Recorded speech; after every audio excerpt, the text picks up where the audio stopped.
The CEO grabbed my wrist in a crowded Manhattan bar and hissed words that would destroy everything I knew about power, fear, and the woman who controlled my career. Take me home or you're fired.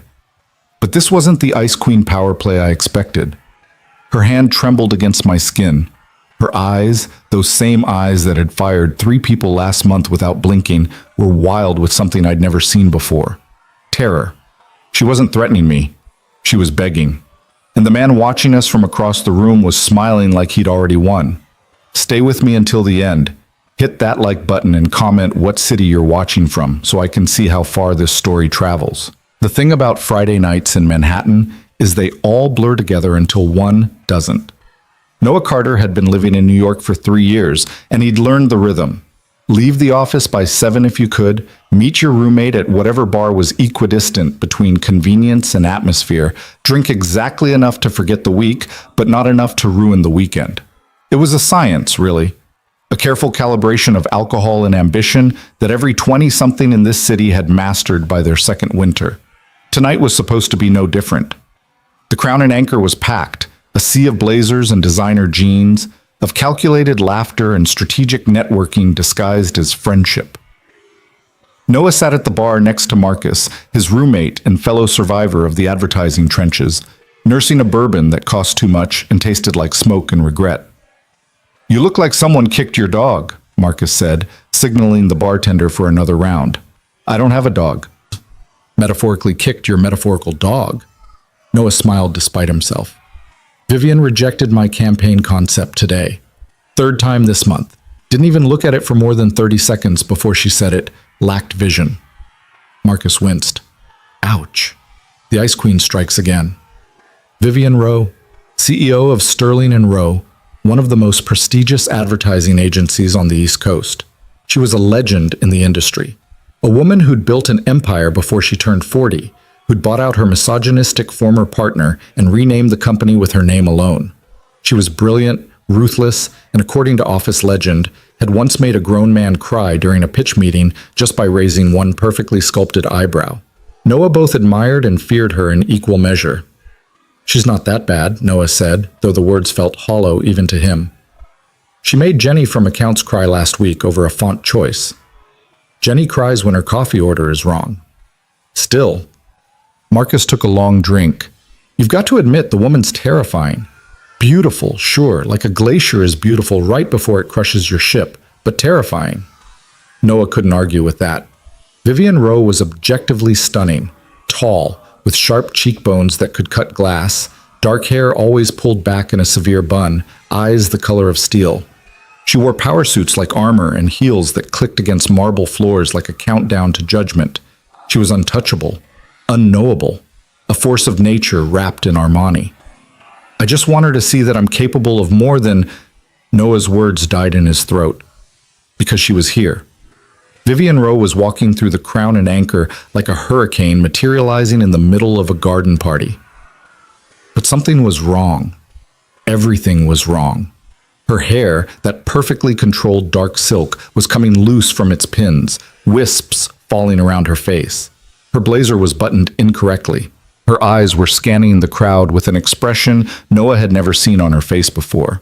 Panic. Pure, undiluted panic.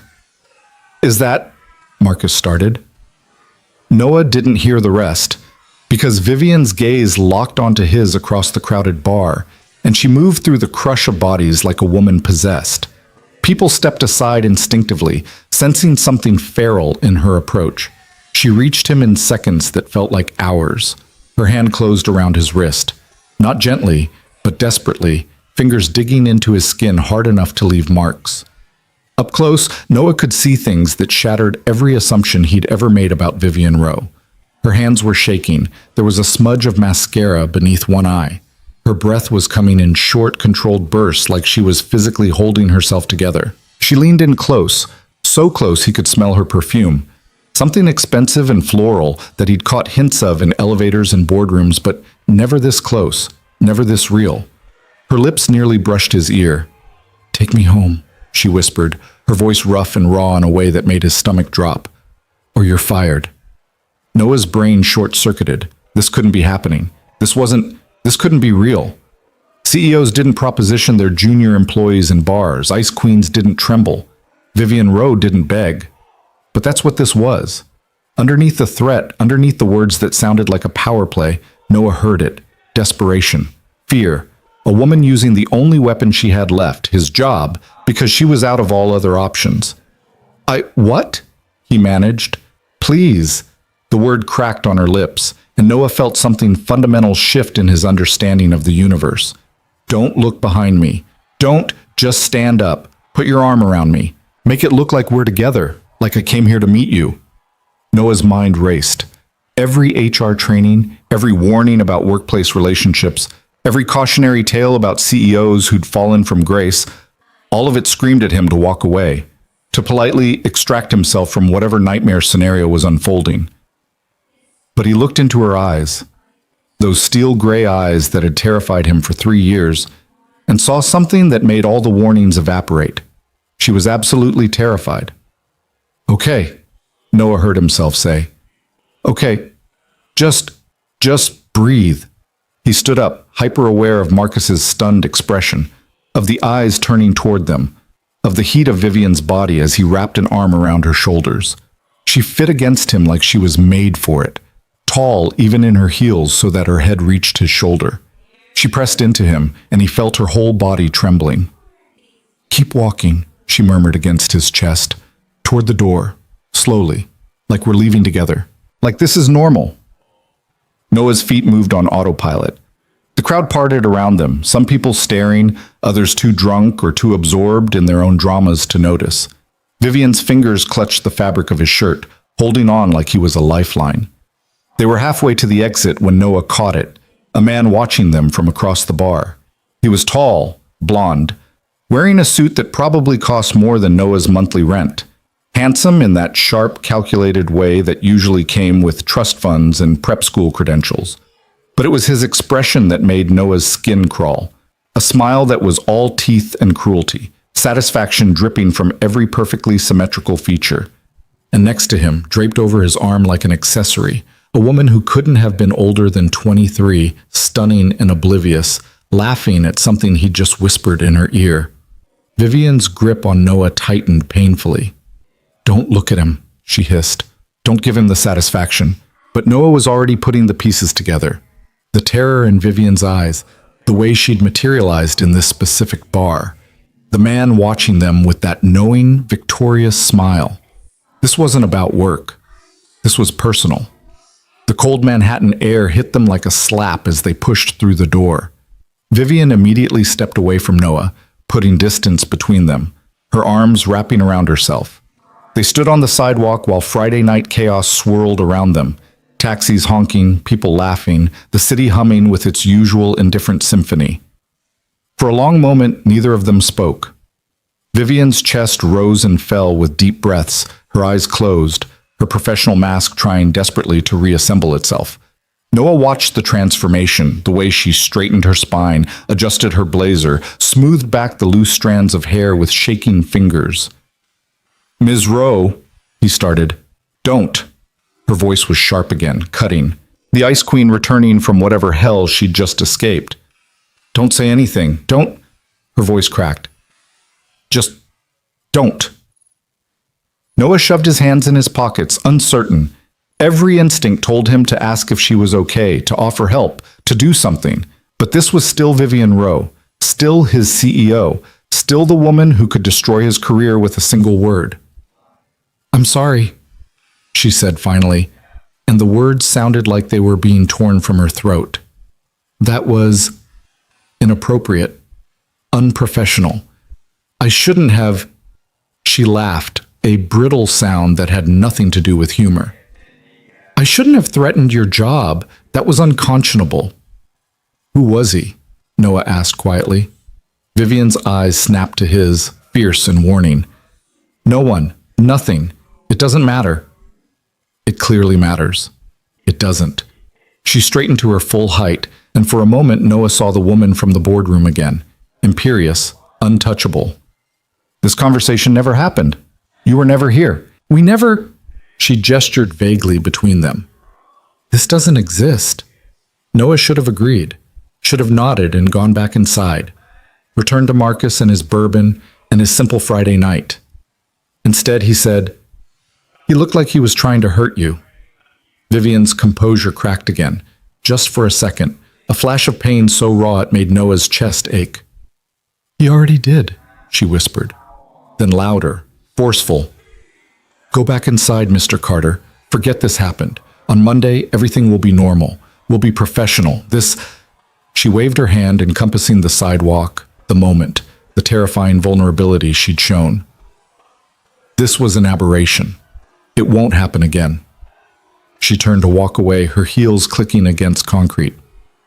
"Miss Rowe," Noah called after her. She stopped but didn't turn around.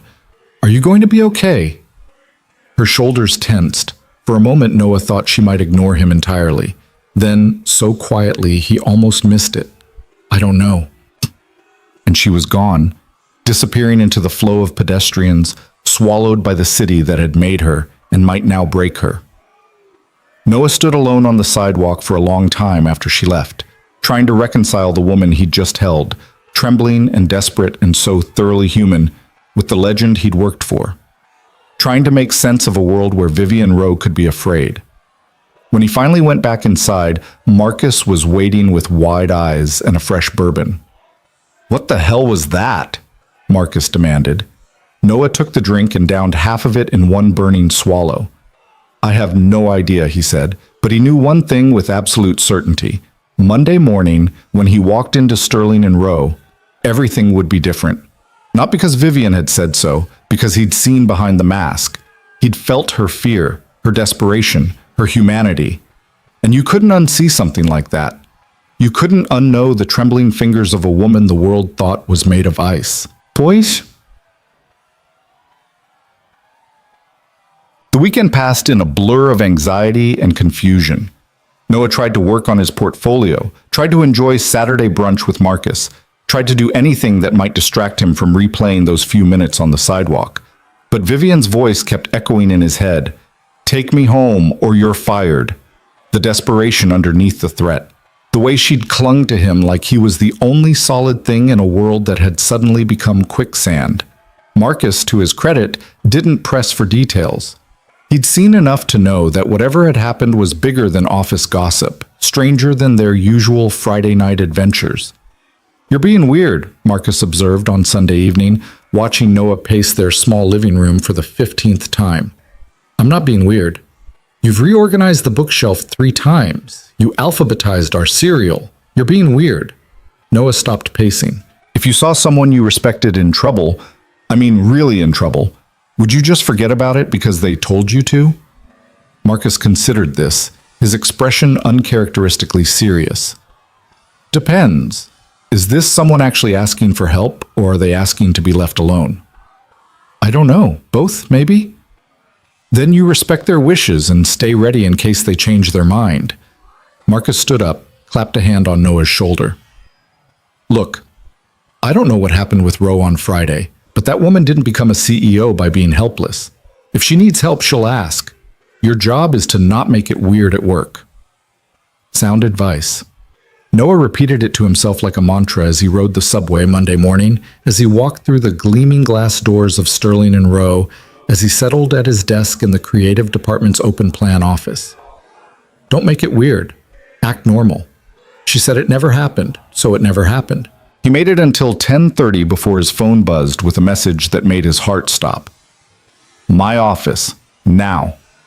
VR." The creative department went silent. Everyone knew that tone, that summons. You didn't get called to Vivian Rowe's office for good news. "Nice knowing you," someone whispered as Noah stood up.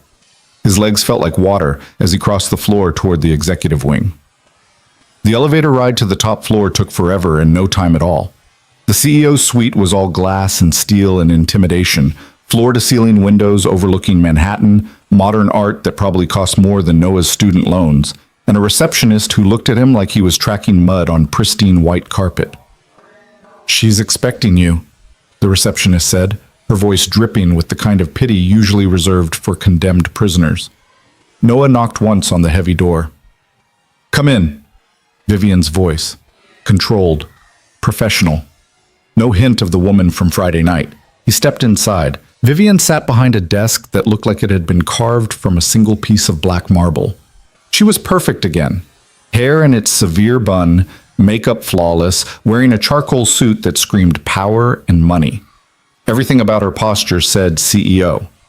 Nothing about her suggested she'd ever been afraid of anything in her life, except her eyes. For just a second, when she looked up at him, Noah saw it. A flash of the same fear, the same vulnerability. Then it was gone, replaced by professional courtesy. "Close the door, Mr. Carter." Noah obeyed, his heart hammering. "Sit." He sat. Vivian folded her hands on her desk, a gesture Noah had seen her use in meetings when she was about to destroy someone's entire proposal. He braced himself. "I owe you an apology," she said. Of all the things Noah had expected, that wasn't one of them. "Ms. Rowe, you don't—" "I do." Her voice was firm. "What I did on Friday was completely inappropriate. I used my position of authority to coerce you into an uncomfortable situation. I threatened your employment. Those actions go against everything this company stands for, and I'm deeply ashamed of them." She pulled out a document from her desk drawer, slid it across the marble surface toward him. "This is a formal apology, along with assurances that there will be no retaliation of any kind for Friday's incident. I've also included a recommendation for a transfer to any department you choose with a significant raise should you feel uncomfortable continuing to work under my leadership." Noah stared at the document without touching it. "I don't want a transfer." Vivian blinked. "Mr. Carter? And you don't owe me an apology. Not for that, anyway." Noah met her eyes, saw her surprise. "You were scared. Someone was threatening you, or intimidating you, or I don't know exactly what was happening, but you weren't trying to abuse your power. You were trying to survive something." Silence filled the office. Outside the windows, the city sprawled endlessly, indifferent to human drama. "That's generous of you," Vivian said finally, her voice carefully neutral. "But it doesn't excuse—" "Who was he?" Noah interrupted. Vivian's mask slipped. Just for a second, pain flashed across her features, raw and deep and clearly unhealed.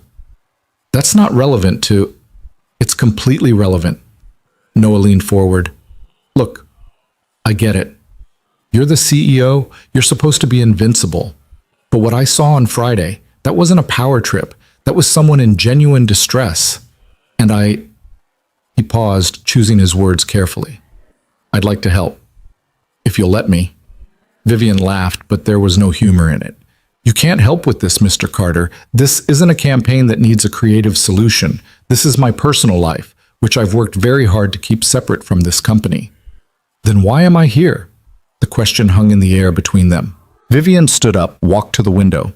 Her reflection in the glass looked small somehow, despite her height, despite the power suit and the corner office and the title that made grown men nervous. "His name is Grant Maddox," she said quietly. "We were engaged. 3 years. He proposed on a yacht in Greece, gave me a ring that cost more than most people's cars. Everyone said we were perfect together. The power couple. Industry royalty." She pressed her palm against the glass. 6 months ago, I found out he'd been cheating on me. Not just once. Multiple affairs. Some lasting months. One of them was with my former assistant, a girl I'd mentored, promoted, trusted. Her voice was hollow. When I confronted him, he didn't even have the decency to look ashamed.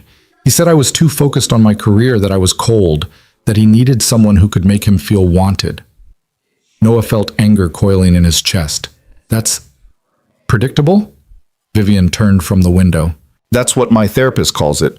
Classic narcissist behavior. Blame the victim for your own failings." She walked back to her desk but didn't sit. "I ended it. Threw the ring at him. Literally. Very dramatic. Very unlike me. And I thought that was the end of it. But it wasn't. No." Her hands clenched into fists. "He's been showing up. At events I attend. At restaurants where I have reservations.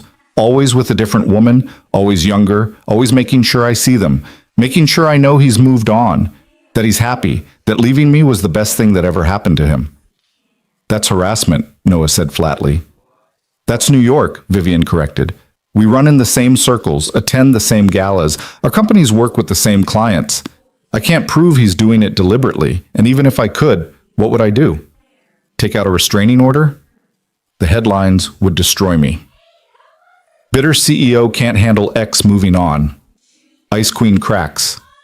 Vivian Rowe loses control. She sat down heavily and for a moment looked utterly exhausted.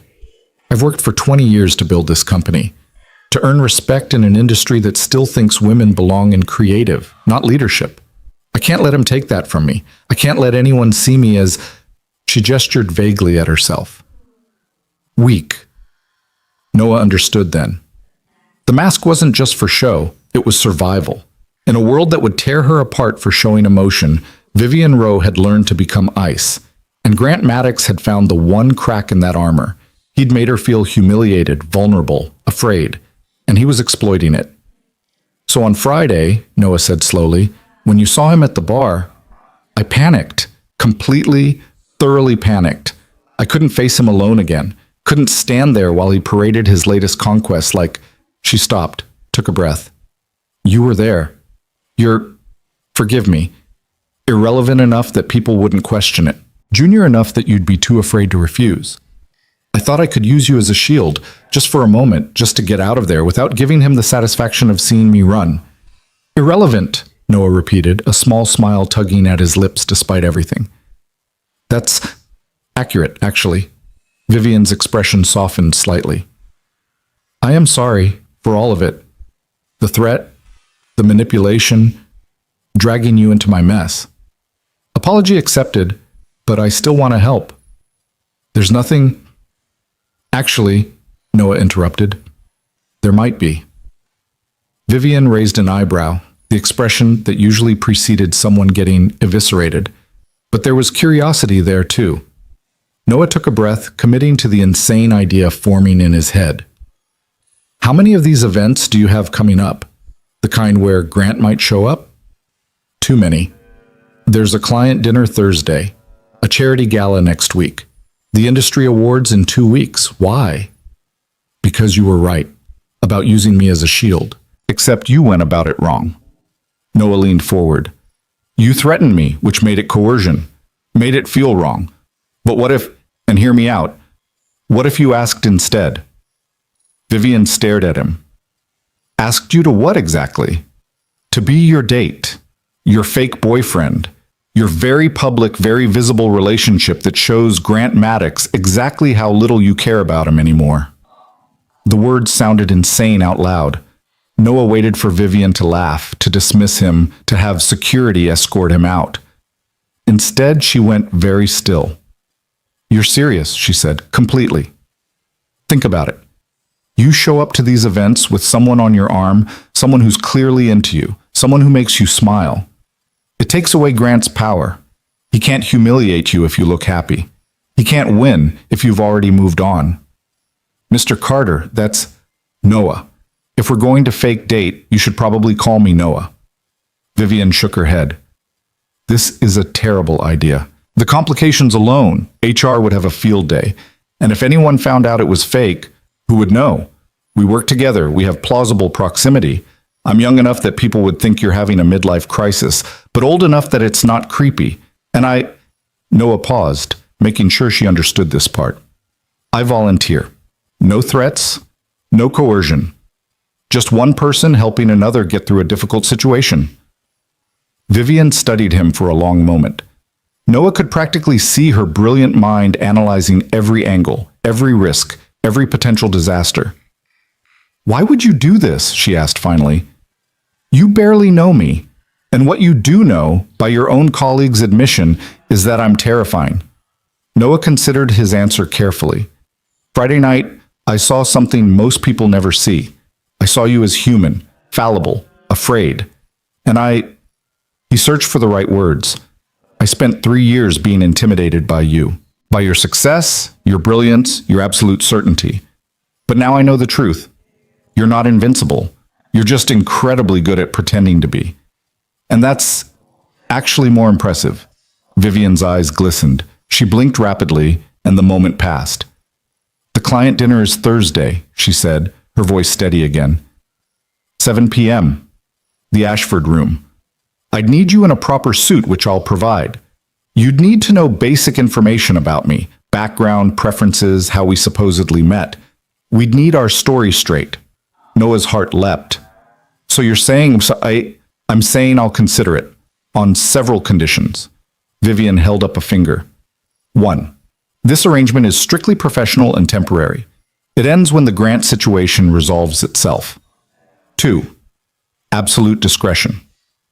No one can know this is fake. Not your roommate, not your friends, not anyone. 3. You can back out at any time, no questions asked, no repercussions. And 4, she fixed him with that steel gray gaze.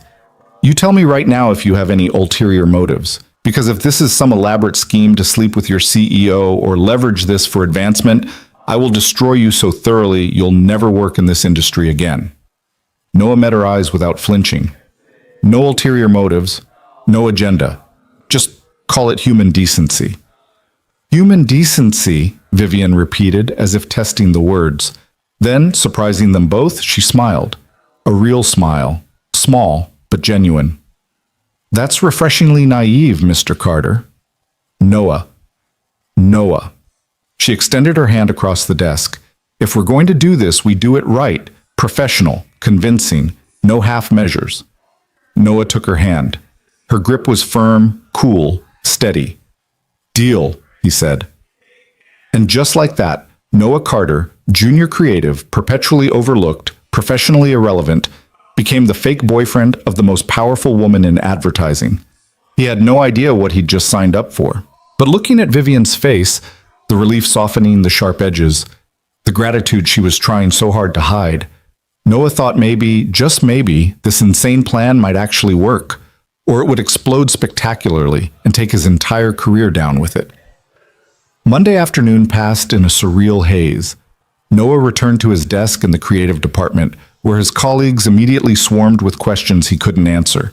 He mumbled something about a project review and buried himself in work, hyper-aware of every glance toward Vivian's office, every whisper that might be about him. At 5 p.m., his phone buzzed. Tomorrow, 6 a.m., my office.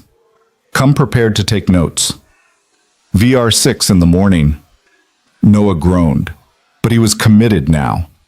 That night, he lay awake wondering what he'd gotten himself into, wondering if Vivian Rowe, Ice Queen, legend, untouchable CEO, was about to become the most complicated thing that had ever happened to him. He had no idea how right he was. Tuesday morning arrived with the kind of cold that made Manhattan feel like it was punishing its inhabitants for daring to live there. Noah stood outside Sterling and Row at 5:50 a.m., clutching a coffee that was already losing its warmth to the wind, watching his breath crystallize in the air. The building looked different at this hour, less like a temple of commerce and more like a sleeping giant, all dark windows and silent promise. The lobby security guard gave him a curious look as he signed in. 6 a.m. meetings weren't unheard of in advertising, but they usually involved creative emergencies or client disasters, not junior employees being summoned to the CEO's office. The elevator ride felt longer in the pre-dawn quiet. Noah's reflection in the polished doors looked uncertain, nervous. He tried to arrange his features into something more confident and failed miserably. Vivian's receptionist desk was empty, of course. The whole executive floor was dark, except for one office at the end of the hall, light spilling from beneath the door like a beacon. Noah knocked softly. Come in. Vivian sat at her desk surrounded by papers, her laptop open, 2 coffee cups already empty beside her. She'd clearly been here for hours. Her hair was still in its severe bun, but she'd forgone the blazer, just a crisp white blouse tucked into tailored black pants. Without the armor of her full suit, she looked younger, more human. You're early, she said without looking up from whatever she was reading. You said 6. It's 5:58. Early is on time. On time is late. She finally glanced at him, and something like approval flickered across her face. Coffee? Already have some. You'll need more. We have a lot to cover. She gestured to the chair across from her desk. Sit, and close the door. Noah obeyed, settling into the same chair where she'd apologized to him just yesterday. The office felt different at this hour, more intimate somehow, without the city noise and the bright daylight to dilute the space between them. Vivian slid a leather portfolio across the desk toward him. Everything you need to know about me. educational background, career history, family information, preferences, habits. Study it. Memorize it. If we're going to convince people we're in a relationship, you need to know me better than my own mother does. Noah opened the portfolio. Inside were neatly organized tabs: biography, career, family, preferences, social circles. Each section was typed in perfect detail, like she'd created a dossier on herself. "This is incredibly thorough," Noah said, slightly awed. "I don't do anything halfway." Vivian stood, walked to her window. The sky was starting to lighten, Manhattan slowly waking up beneath them. "The client dinner is in 2 days. That's not much time to build a believable relationship." "What's our story? How did we meet?" Vivian turned, and Noah saw that she'd already thought this through. Of course she had. "We keep it close to the truth. You're a creative at my company. We've worked together for 3 years, but never interacted much beyond professional capacity. 6 weeks ago, you stayed late working on a campaign pitch. I was also working late, as I often do. We ended up in the break room at the same time, 2 a.m., both exhausted. We started talking, really talking, not just the surface-level office conversation. You said something that made me laugh, actually laugh, for the first time in months, and I saw you differently." She delivered this like she was presenting a campaign strategy, all business. But Noah noticed her fingers were twisting together, a small tell of nervousness. "What did I say? To make you laugh?" Vivian paused. "Something self-deprecating but perceptive. You have a tendency toward that in your presentations. It's endearing in small doses, though you overuse it." She said this almost absently, then seemed to catch herself. "We'll say you made a joke about how the coffee machine was the only thing in the building older than me. Inappropriate, which is why I noticed. Most people are too afraid to joke with me." Noah couldn't help smiling. "That does sound like something I'd say after too much caffeine and not enough sleep." After that night, we started finding excuses to cross paths. Coffee runs, late nights. Eventually, I asked you to dinner, somewhere quiet, outside Manhattan. We wanted privacy while we figured out what this was. Vivian returned to her desk, sat down with perfect posture. "We've been seeing each other for about a month, keeping it secret because of the obvious complications. I'm your CEO, there's a significant age gap. HR policies are murky on workplace relationships between executives and non-executives." "How much age gap are we talking?" Noah asked carefully. "I'm 39. You're 27, 12 years. Not scandalous, but enough to raise eyebrows."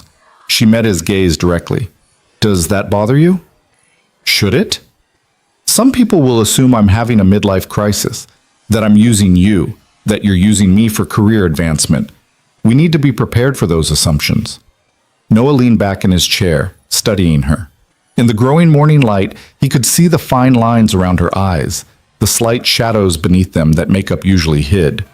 She looked tired, not just from being awake since probably 4 a.m., but bone-deep tired, the kind of exhaustion that came from holding yourself together too tightly for too long. "What do you need from me?" he asked. "At this dinner, what's the role I'm playing?" Vivian's expression softened slightly. "Attentive but not obsequious. Confident enough to be with me, but humble enough that it's believable. You should touch me occasionally, my hand, my shoulder, small gestures that suggest intimacy. Make eye contact when I'm speaking, laugh at my jokes, even when they're not funny. And if Grant is there," her voice caught. She cleared her throat. "If Grant is there, you stay close. You don't react to him. You treat him like he's a stranger because to you, he should be. Can you do that?" "Yes." You answered very quickly. "Because it's an easy answer." Noah held her gaze. "I'm good at reading people. It's what makes me decent at advertising. And right now, I'm reading that you need someone who won't ask too many questions and won't make this harder than it needs to be. So that's what I'll be." Vivian stared at him for a long moment. Then, almost imperceptibly, her shoulders relaxed. "Thank you," she said quietly. They spent the next 2 hours going through the portfolio. Noah learned that Vivian grew up in Boston, daughter of a literature professor and a public defender. That she went to Yale on scholarship, graduated top of her class, started at Sterling and Rowe as an intern, and worked her way up through sheer brilliance and relentless drive. That she bought out her partner 5 years ago after he tried to claim credit for her ideas one too many times. That she took her coffee black with one sugar, hated seafood, loved old movies from the 40s, ran 5 miles every morning at 5:30, and had a photographic memory for numbers. He learned that she had no siblings, that her mother died when she was 25, that her father remarried and moved to Arizona, that she spoke fluent French and passable Italian, that she'd been engaged once before Grant, a brief thing in her 20s that ended amicably, that she owned a brownstone in Brooklyn Heights and a cabin in the Catskills she never had time to visit. Favorite book? Noah asked, scanning the preferences section. Rebecca, by Daphne du Maurier. Movie? Double Indemnity. The original, not the remake. Music? Jazz, Miles Davis, John Coltrane, Billie Holiday. I find most modern music exhausting. She poured herself another coffee. Your turn. My turn. If I know everything about you and you know everything about me, but you don't know anything about yourself that I should know, the asymmetry will show. Vivian pulled out a fresh legal pad. Talk. I'll take notes. So Noah talked. About growing up in Ohio, middle-class suburbs, and high school football games he never attended because he was in the art room. About his parents, still married, still living in the same house, still baffled by his decision to move to New York. About his degree in communications from a state school nobody in Manhattan had heard of. About the 3 years of struggle and rejection and slow, painful progress in an industry that chewed up people like him and spit them out. Vivian wrote everything down in neat handwriting, occasionally asking clarifying questions. What was his mother's name? Susan. His father's occupation? Accountant. Siblings? One sister, Emily, married with twins. Hobbies? Photography, though he hadn't picked up his camera in months. Reading, mostly thriller novels. Cooking, when he had time, which was never. Favorite food? Vivian asked. My mom's lasagna. But in New York, there's this Thai place in Queens that makes curry that's basically perfect. Alcohol of choice? Bourbon. Nothing fancy, just whatever's on the middle shelf. Last relationship? Noah hesitated. Ended 8 months ago. Her name was Claire. She was a graphic designer. We were together for 2 years. It ended because... He paused, choosing his words carefully. Because she wanted someone who was already successful, not someone who might be successful someday. She got tired of waiting for my career to happen. Vivian stopped writing, looked up at him. Something in her expression shifted. Recognition, maybe. Or sympathy. That must have been difficult, she said. It was honest. I can respect that, even if it hurt. Noah smiled wryly. At least she didn't cheat on me with someone younger and then parade them around to make me feel inadequate. Vivian flinched. Fair point. The morning sun was fully up now, flooding the office with light. Outside, Manhattan was in full swing, cars honking, people rushing, the city's endless hungry energy. But in Vivian's office, time felt suspended, like they existed in a bubble where normal rules didn't apply. We should address the physical aspect, Vivian said, and Noah's brain momentarily short-circuited. The what? Physical intimacy. Hand-holding, touching, proximity. If we're supposed to be a couple, we need to be comfortable with casual contact. Right now you look terrified every time I come within 3 feet of you. I'm not terrified. Vivian raised an eyebrow. Okay, maybe mildly terrified, Noah admitted. You're my CEO. 3 days ago, you were this untouchable figure who could fire me with a word. Now I'm supposed to hold your hand at dinner. It's a mental adjustment. Stand up, Vivian said. What? Stand up. We're going to practice. Noah stood, feeling ridiculous. Vivian walked around her desk and stood in front of him. Even in flats, she'd kicked off her heels hours ago. She was nearly his height. Give me your hand, she said. Slowly, Noah extended his hand. Vivian took it, her fingers cool and steady against his palm. Her grip was firm but not aggressive, natural but deliberate. See? Just hands. Nothing terrifying. Her voice was gentle, almost amused. Now, when we're at dinner, you might do this. She shifted her grip, lacing her fingers through his. More intimate. Suggests familiarity, or this She released his hand, placed her palm on his forearm instead. Guiding, protective. You'd use this when we're walking together. Noah's skin burned where she touched him, but not from fear, from awareness. From the sudden uncomfortable realization that Vivian Rowe wasn't just his CEO or a legend or an ice queen. She was a woman, a beautiful, intelligent, complicated woman who smelled like expensive perfume and coffee, whose hand fit perfectly in his, whose eyes were the exact color of storm clouds. "You're tense," Vivian observed. "You're my boss." "I'm aware, but at dinner, I won't be. I'll just be Vivian, a woman you care about, a woman you want to protect." She stepped closer, and Noah's breath caught. "Can you do that? Can you look at me and see someone other than the CEO?" Noah forced himself to meet her eyes. Really look at her. Not the power suit or the perfect hair or the reputation, but the person underneath. The woman who'd been betrayed and humiliated, who was terrified of seeming weak, who'd built walls so high she'd forgotten how to let anyone in. "Yeah," he said softly, "I can do that, too." Something flickered in Vivian's expression. Surprise, maybe, or relief. She held his gaze for a long moment, then stepped back, the professional mask sliding back into place. "Good. Practice that before Thursday." She returned to her desk, all business again. "I've arranged for you to get fitted for a suit this afternoon, 4 p.m., Bergdorf's. Everything's already paid for. Don't argue." "I wasn't going to," he said. "You were thinking about it. I can see it on your face. You're very expressive, Noah. It's charming, but also makes you a terrible liar. Work on that." Noah laughed despite himself. "Any other critiques?" "Several, but we're out of time.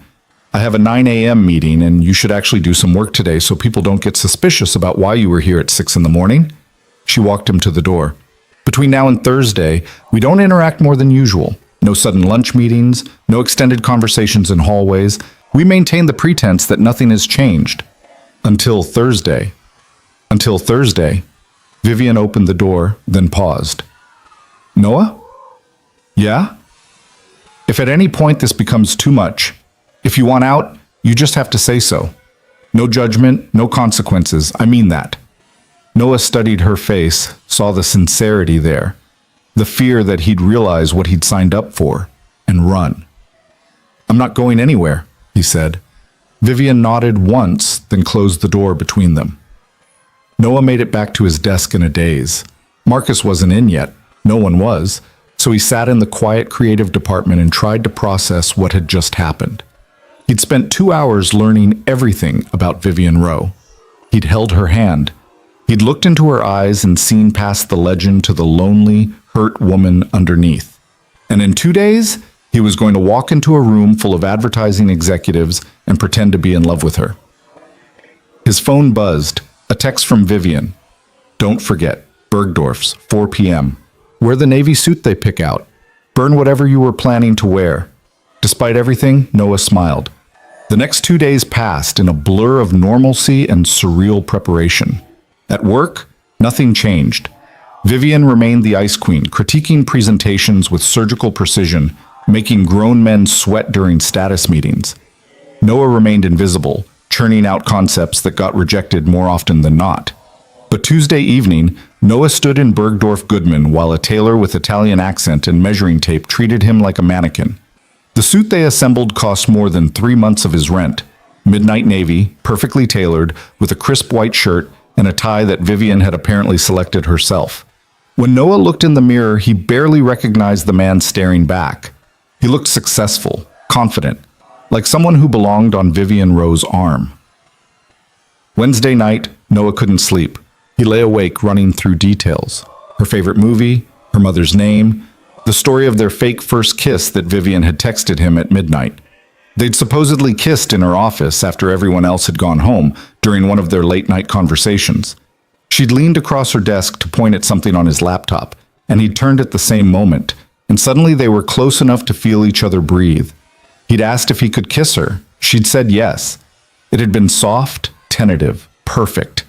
It was such a good story that Noah almost wished it were true. Thursday arrived with brutal clarity. Noah dressed carefully in the expensive suit, taking longer than usual with his hair, his shoes, his everything.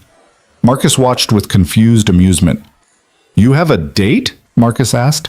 "Something like that." "With who?" Noah hesitated. The lie tasted wrong in his mouth, but he'd promised Vivian absolute discretion. "Someone from outside work. I'll tell you about it later. You're being weird again." "I know." The day at work crawled by. Noah couldn't focus on anything, kept checking his phone for messages from Vivian. None came. She was probably in meetings, being brilliant, crushing presentations. At 5 p.m., his phone finally buzzed. "Car picks you up at 6:30. Meet me there at 7. Try not to look terrified." Noah left the office at 6, changed into his new suit in the bathroom of a Starbucks, and waited on the corner where Vivian had told him. At 6:30 exactly, a black car pulled up. The driver knew his name. The interior smelled like leather and money. The Ashford Room was the kind of restaurant where reservations required 3 months' notice and a blood sacrifice. The kind of place where the menu had no prices, and the wine list was a leather-bound book. Noah had never felt more out of place in his life. But then he saw Vivian. She stood in the entrance, talking to the maitre d', and Noah's brain stopped functioning. She wore a dress, dark emerald green, elegant but not showy, with a neckline that suggested rather than displayed. Her hair was down for the first time Noah had ever seen, falling in dark waves past her shoulders. Diamond earrings caught the light. She looked devastating, like someone who could break hearts without trying. She saw him and smiled, a real smile, warm and genuine, and so at odds with her usual expression that Noah almost forgot this was fake. "There you are," she said, walking toward him. "I was starting to worry." And then she kissed him. It was just a brief touch of lips, a greeting between lovers who'd been apart for a day. But it sent electricity through Noah's entire nervous system. She tasted like mint and possibility. Her hand touched his cheek, gentle and possessive at once. When she pulled back, her eyes searched his face. "Okay?" she whispered, quiet enough that only he could hear. Noah's voice had abandoned him. He nodded. Vivian laced her fingers through his, exactly like she'd shown him in her office. "Then let's do this." They walked into the dining room together, and Noah felt every eye turn toward them. The Ashford Room was full of advertising elite, creative directors, agency presidents, brand executives, people who knew Vivian, people who were now seeing her with someone new. The whispers started immediately. Vivian ignored them all, her head high, her hand steady in Noah's. She guided him to a large round table where several people were already seated. Noah recognized some faces from industry magazines, from company all-hands meetings. "Everyone, this is Noah Carter," Vivian said, her voice carrying just enough warmth to make the introduction significant. "Noah, you know David Hutchins from our strategy team, and this is Sarah Chen from Morrison Media, and..." She went around the table. Noah shook hands, smiled, tried to remember names while his brain screamed that he was in way over his head. They sat. Vivian positioned them so Noah was on her right, close enough that their shoulders touched. Under the table, she found his hand again, squeezed once. A message. "You're doing fine." The dinner started.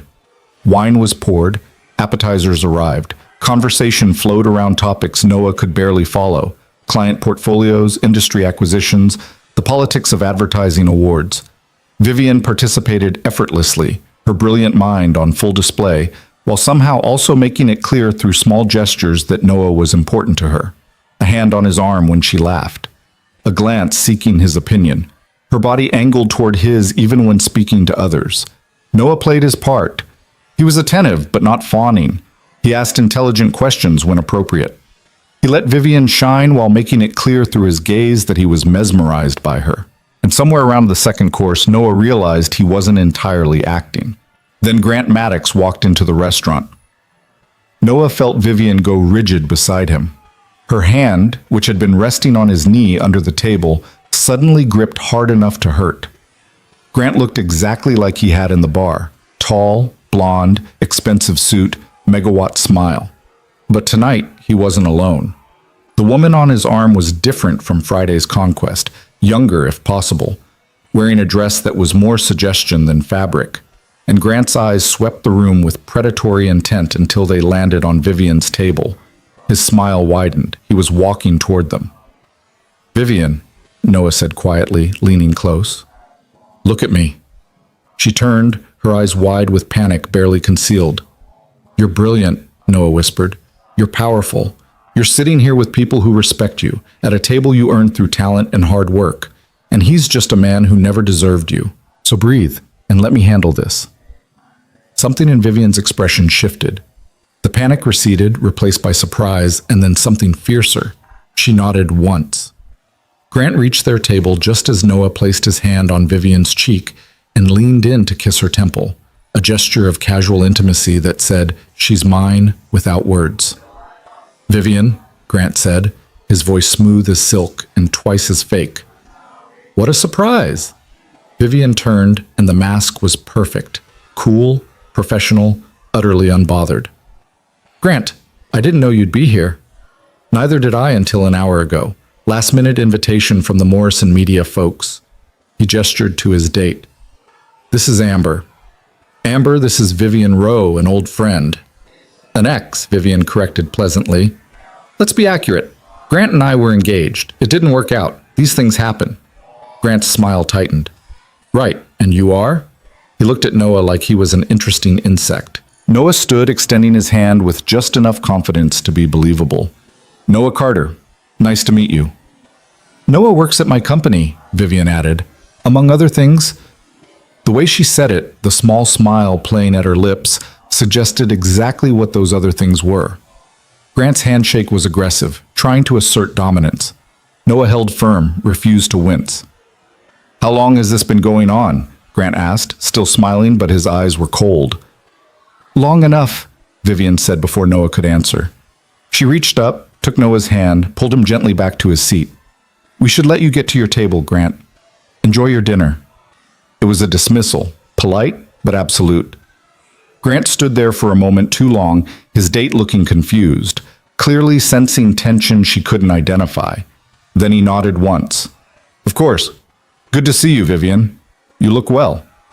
"I am well," Vivian replied. "Better than I've been in years, actually." Grant walked away and Noah felt Vivian's whole body release tension. Under the table, her hand found his again, gripping tight. He squeezed back, a silent communication. "You did it." The rest of the dinner passed in a strange haze. Conversation continued, deals were discussed, industry gossip shared. But Noah was hyper-aware of Vivian beside him, the way she gradually relaxed, the way her smile became more genuine, the way she started to actually enjoy herself. Near the end of the meal, as dessert arrived and coffee was poured, Sarah Chen from Morrison Media leaned across the table toward Vivian. "I have to say, Vivian, I've never seen you look happier. Whatever you're doing, it's working." Vivian glanced at Noah, and the expression on her face made his chest ache. Because for just a second, she looked at him like this was real, like he was actually the reason for her happiness. "Thank you, Sarah," Vivian said softly. "I think I finally figured out what I was missing."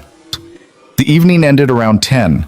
Goodbyes were exchanged, business cards handed out, promises made for future meetings. Grant had left earlier, pointedly without saying goodbye. Vivian and Noah walked out of the Ashford room together, her hand tucked into the crook of his arm. Outside, the night was clear and cold. Manhattan sparkled around them, all lights and possibility. "You were perfect," Vivian said once they were alone on the sidewalk. "Absolutely perfect. The kiss on the temple when Grant walked up? Inspired. Seemed like the right move." It was. He looked like he'd swallowed glass. She laughed, a sound of pure relief and exhilaration. "Did you see his face when I said I was better than I've been in years?" "I did." Pretty sure he wanted to throw his wine glass. "Good." Vivian turned to face Noah fully, and in the streetlight she looked younger, freer, like a weight had been lifted. "Thank you. For tonight, for all of it, for making me feel like maybe I can actually get through this." "You were always going to get through this," Noah said. "You're the strongest person I know." "That's because you don't really know me." "I'm starting to." They stood there in the cold, and something passed between them, recognition, maybe, or understanding. The acknowledgement that the lines between fake and real were starting to blur in ways neither of them had anticipated. "I should go," Vivian said, but she didn't move. Early meeting tomorrow. Right, of course. The car can take you home first. I can grab the subway, it's not far. Noah. Yeah? Vivian hesitated, her fingers still resting on his arm. This arrangement, it's working. Better than I expected. But we need to be careful about boundaries, about what's real and what's performance. Noah's heart sank, even though he knew she was right. Understood. I just don't want either of us to get confused or hurt. We won't, Noah said with a confidence he didn't feel. Vivian nodded, stepped back, creating distance. Good night, Noah. Good night, Vivian. He watched her walk to the waiting car, watched her climb inside without looking back. The car pulled away, taillights disappearing into Manhattan traffic. Noah stood alone on the sidewalk, his expensive suit feeling like a costume, the taste of Vivian's greeting kiss still on his lips. They'd pulled it off. They'd convinced everyone, including, Noah suspected, Grant, that they were a real couple. The plan was working. So why did Noah feel like he'd just lost something he'd never actually had? He turned and walked toward the subway, hands in his pockets, replaying every moment of the evening. The way Vivian had smiled at him, the warmth in her eyes when she'd introduced him, the genuine gratitude in her voice when she'd thanked him. Noah was in trouble. Because somewhere between playing the role and watching Vivian come alive, between the practice touches and the genuine moments, he'd started to forget this was fake. And that, he realized as he descended into the subway station, was the most dangerous thing of all. The subway rattled beneath Manhattan, and Noah sat among the late-night commuters trying to make sense of what he was feeling. His reflection in the dark window showed a man in an expensive suit who looked like he belonged in boardrooms and private cars, not on the F train heading to Brooklyn. He loosened his tie, ran his fingers through his hair, and tried to shake the memory of Vivian's lips against his temple. It had been a performance. All of it. The kiss, the touches, the way she'd looked at him across the dinner table like he mattered. He needed to remember that. But her hand trembling in his underneath the table, that had been real. The relief in her eyes when Grant walked away defeated, that had been real too. Noah's phone buzzed, a text from Marcus. Dude, where are you? It's almost 11. He typed back, long work thing, home soon. Another buzz, this time from Vivian. Thank you again for tonight. Sleep well. Noah stared at the message for a long time before responding, you too. He wanted to say more. Wanted to ask if she was okay, if she was home safe, if she felt even a fraction of the confusion currently tearing through his chest. Instead, he pocketed his phone and watched Brooklyn approach through the darkness. Marcus was still awake when Noah got home, sitting on their threadbare couch with a beer and Netflix playing on their ancient television. Work thing? Marcus said skeptically, taking in Noah's suit. Since when does work buy you Bergdorf suits? It's complicated. Everything with you this week has been complicated. Marcus paused the show. You okay? You look like you just survived something. Noah collapsed into the chair across from him, suddenly exhausted. I think I might have made a terrible mistake. What kind of mistake? The kind where you agree to help someone and then realize you're in way deeper than you planned. Marcus studied him. This is about Roe, isn't it? Whatever happened at that bar last week? Noah's silence was answer enough. Look, Marcus said carefully, I don't know what's going on between you two, and maybe I don't want to know. But that woman is a nuclear reactor. Beautiful, powerful, and if you get too close, she'll burn you to ash. Just be careful, yeah? Yeah, Noah said. Careful. That night, Noah dreamed of Vivian, of her hair down and her dress green as envy, and her smile genuine in ways it never was at work. He woke up Friday morning feeling like he'd crossed a line he couldn't uncross. At the office, everything resumed its normal rhythm. Vivian was back to being the ice queen, decimating a presentation before 9 a.m., her hair in its severe bun, her armor fully restored. When she passed Noah in the hallway, she gave him the same polite, distant nod she gave everyone else. No acknowledgement of Thursday night, no secret smiles or knowing glances. It was like the dinner had never happened. Noah told himself this was good, professional, exactly what they'd agreed on. By Tuesday, he'd almost convinced himself that Thursday had been an aberration.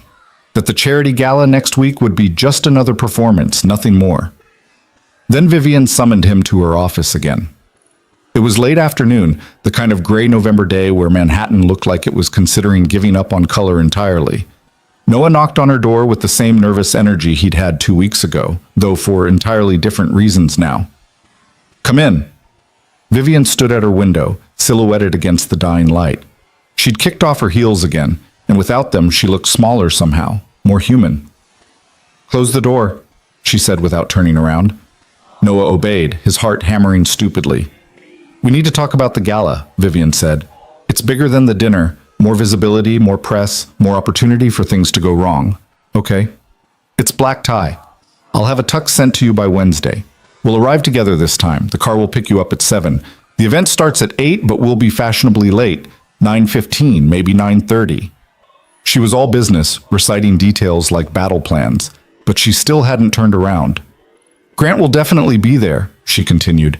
"He's on the board of the charity, which means we'll have to interact with him more than we did at dinner. Conversation, not just passing acknowledgement.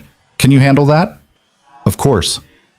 "I need you to be prepared for him to be cruel, to make implications about us, about you, about your motives. He'll try to get under your skin, to make you react." "I won't." "You say that now." Finally, Vivian turned. Her face was carefully neutral, but Noah was learning to read the small tells, the tension in her jaw, the way her fingers worried at her watch band. "Grant is very good at finding weaknesses, and if he senses that this isn't—" She stopped, frustration flickering across her features. "That this isn't real," Noah finished quietly. "Yes." They stood in silence for a moment, the unspoken truth hanging between them. That somewhere between the planning and the performance, between the practice touches and the genuine moments, the line between real and fake had started to blur, at least for Noah. He had no idea what Vivian felt, and he was terrified to find out. "We should practice," Vivian said abruptly. "Practice what?" "Being a couple. We have a week. We should spend some time together outside of preparation meetings. Build chemistry that reads as genuine." Noah's mouth went dry. "You want to go on fake dates? I want us to be comfortable with each other. Right now, you still look at me like I'm going to fire you at any moment. That needs to change before the gala." She walked to her desk, pulled out her phone, scrolled through her calendar with quick, efficient movements. "Tomorrow evening, 6 p.m. Meet me at my place in Brooklyn Heights. We'll have dinner, talk, practice being ourselves around each other. Thursday, we'll do the same. Friday, we can review our story one more time before the weekend. You want me to come to your house?" Noah tried to keep his voice steady. "Unless you'd prefer to keep meeting in my office at dawn, yes. I'll cook. We'll eat like normal people. We'll practice conversation that doesn't revolve around work or Grant or this arrangement. We'll build the kind of rapport that actual couples have." She said it all so clinically, like she was outlining a marketing strategy. But her fingers were still worrying at her watch. "Vivian," Noah said carefully, "are you sure that's a good idea?" "Why wouldn't it be?" "Because—" He struggled for the right words. "Because the more time we spend together, the more blurred this gets. And you said we needed to be careful about boundaries." Vivian's expression hardened. "I'm perfectly capable of maintaining boundaries. Are you saying you're not?"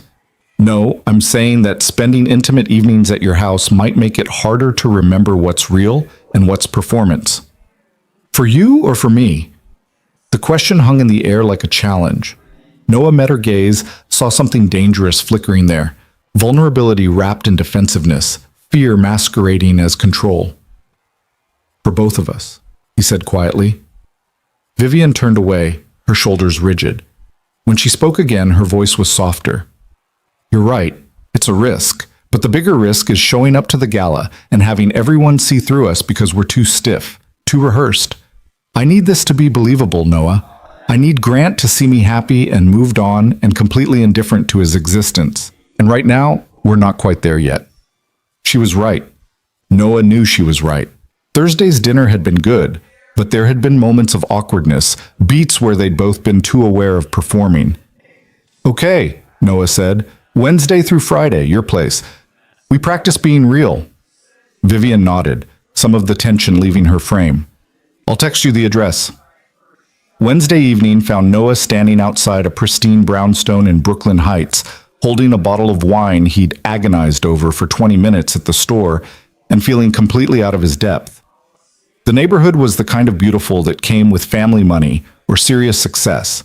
Tree-lined streets, historic architecture, the kind of quiet that Manhattan had forgotten how to achieve. He checked the address 3 times before climbing the steps and ringing the bell. The woman who opened the door was not the Vivian he knew from work.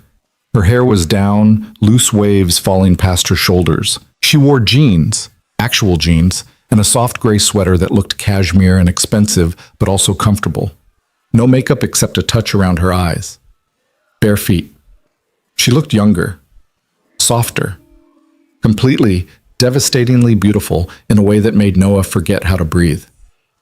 "You brought wine," she said, smiling. "You didn't have to." I didn't know what else to bring. Flowers seemed too much. Nothing seemed rude. "Wine is perfect. Come in." The interior of Vivian's brownstone was a revelation. Noah had expected something austere and modern, all sharp edges and minimalism. Instead, he found warmth. Hardwood floors covered with vintage rugs, built-in bookshelves stuffed with novels and biographies, art on the walls that looked collected rather than curated, a fireplace with photos on the mantel, a kitchen that actually looked used. "This is incredible," Noah said, following her through the house. "It's too big for one person," Vivian said, almost apologetically. "I bought it thinking Grant and I would fill it together. Now it's just me and about 4,000 square feet of regret." She led him to the kitchen, which was all butcher block counters and copper pots and windows looking out onto a small garden.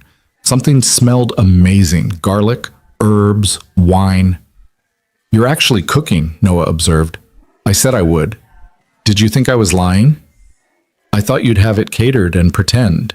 Vivian laughed, the sound genuine and unguarded.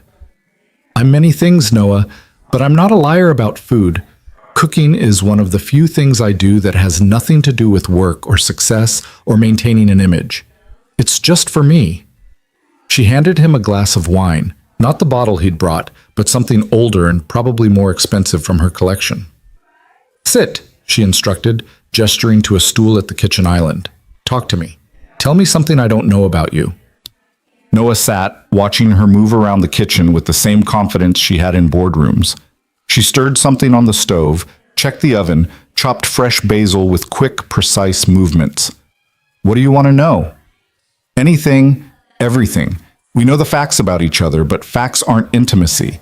I need to know how you think, how you process things, what makes you laugh when no one's watching." Noah took a sip of wine, considering. "Okay. When I first moved to New York, I was so broke that I used to walk through Chelsea Market at lunchtime just to smell the food. I couldn't afford to buy anything, but I'd walk through and imagine what I'd order when I finally made it. It became this ritual. Every Friday, I'd walk through and pick one thing I'd buy someday." Vivian glanced at him, something soft in her expression. "Did you ever go back? After you could afford it?" "Yeah, about 6 months into my job at Sterling and Rowe. I bought the lobster roll I'd been dreaming about for 2 years. And? It was good. Not life-changing, but good." Noah smiled. The anticipation was better than the reality, which is probably a metaphor for something. For New York itself, maybe. Or ambition in general. Vivian plated their dinner, some kind of pasta with a cream sauce, perfectly seared scallops on top. The basil she'd chopped scattered over everything. It looked like something from a restaurant. We spend so much time chasing what we think will make us happy that we forget to notice whether we actually are happy.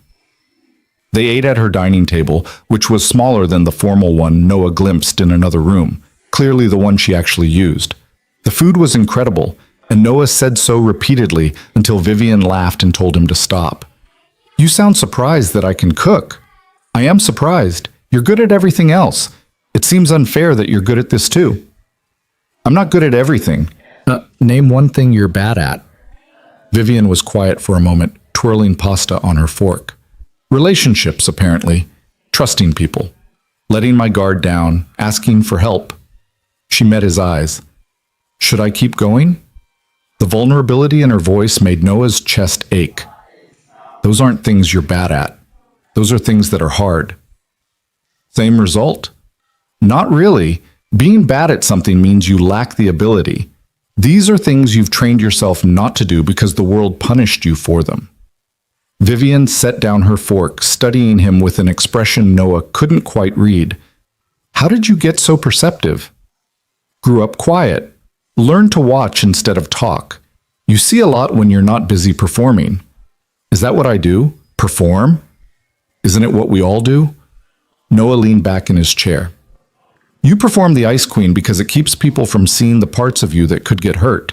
I perform the harmless creative because it keeps people from expecting too much. Marcus performs the cynic because optimism is scary. We're all just trying to protect ourselves. That's a bleak worldview. Or a realistic one.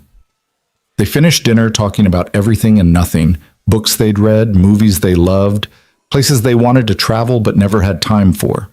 Vivian told him about her mother, a literature professor who'd died too young and left Vivian with a love of old films and an inability to watch anything sad.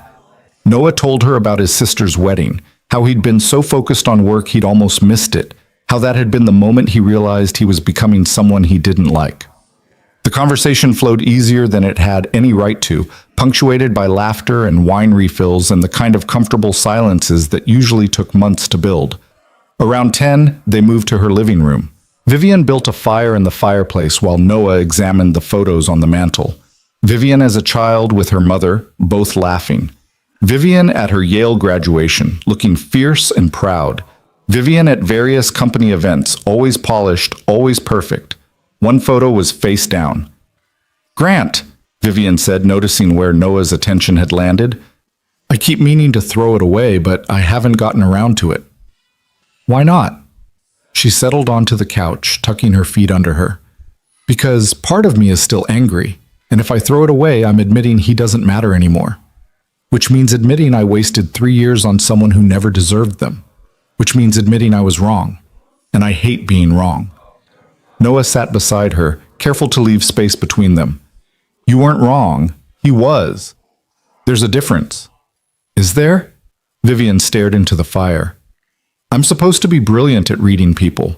It's literally my job, understanding what motivates them, what they want, what they'll respond to. And I completely missed that the man I was going to marry was a narcissistic cheater who saw me as a trophy instead of a person. Love makes us blind. It's not a character flaw. It's human nature." "Love," Vivian repeated bitterly. "I'm not even sure it was love. Maybe it was just convenience. Compatible ambitions, good optics. He was handsome and successful and everyone expected us to be together, so we were." "Did you ever actually want to marry him?" The question seemed to surprise her. She was quiet for a long time, the firelight casting shadows across her face. "I wanted to want to," she said finally. "I wanted to be the kind of woman who could have it all, the career, the relationship, the perfect life. But every time I imagined the wedding, all I could think about was how much work it would be, how many decisions I'd have to make, how many opinions I'd have to manage. It felt like another project to execute perfectly instead of something to be excited about. That should have been a sign. Yes, but I ignored it, because admitting I didn't want to marry him meant admitting that maybe I didn't want marriage at all, or maybe just not with him.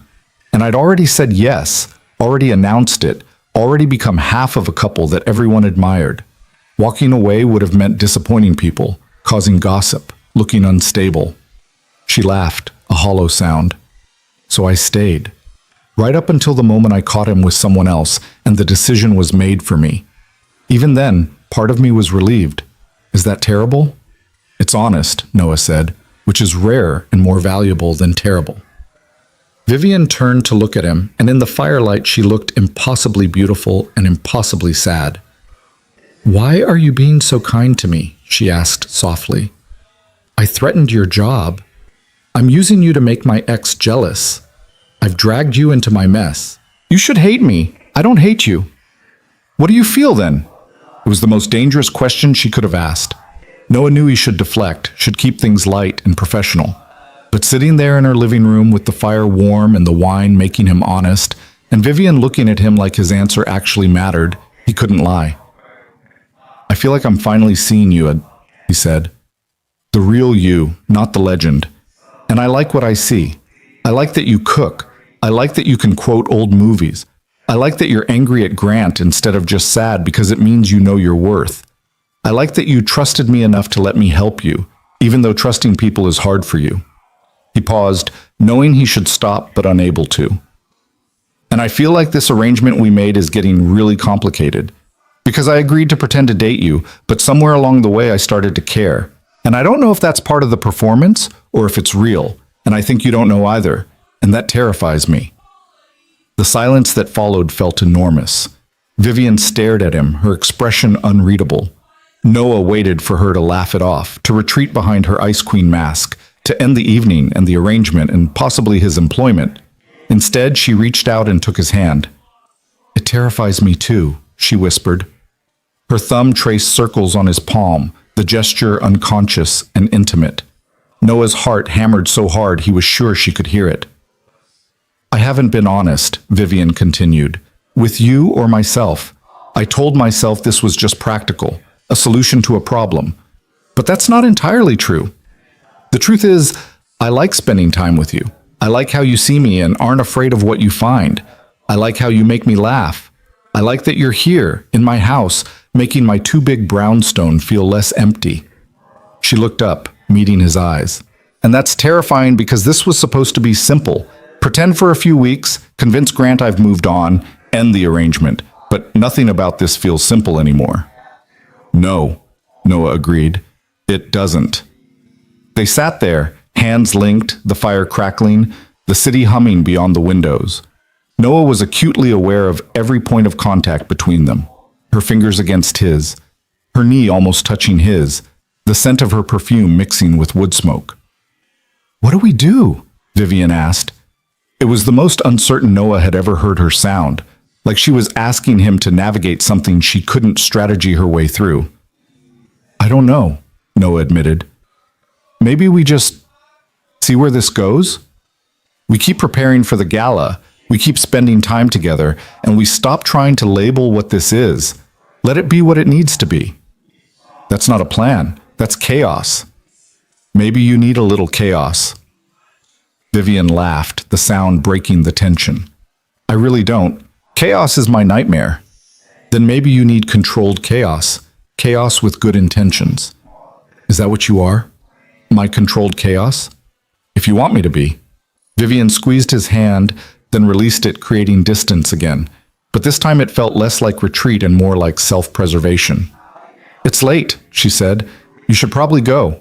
Noah stood, knowing she was right, but not wanting to leave. "Same time tomorrow?"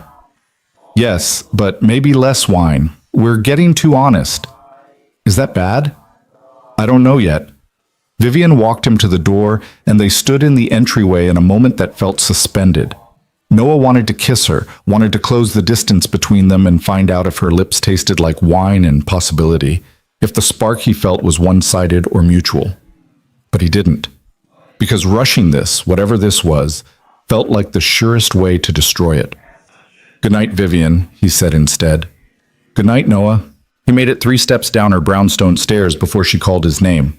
"Yeah? Thank you. For dinner, for listening, for not making this weird." "It is weird," Noah said, smiling, "but in a good way." Thursday night was easier and harder at the same time. Easier because they'd broken the ice, established that whatever was happening between them was mutual and real. Harder because that knowledge sat between them like a live wire, dangerous and impossible to ignore. They cooked together this time, Vivian teaching Noah how to make proper risotto while they talked about their worst first jobs and most embarrassing moments. They laughed until wine came out of Noah's nose, which made Vivian laugh even harder, which somehow led to them sitting on her kitchen floor at midnight eating gelato straight from the container and debating whether Die Hard was a Christmas movie. "It objectively is," Noah insisted. "It objectively is not. Christmas setting does not equal Christmas movie. By that logic, It's a Wonderful Life isn't a Christmas movie. That's completely different, and you know it." They didn't touch beyond accidental contact, didn't acknowledge the tension that hummed between them, but it was there, constant and undeniable. Friday evening, they finally practiced for the gala.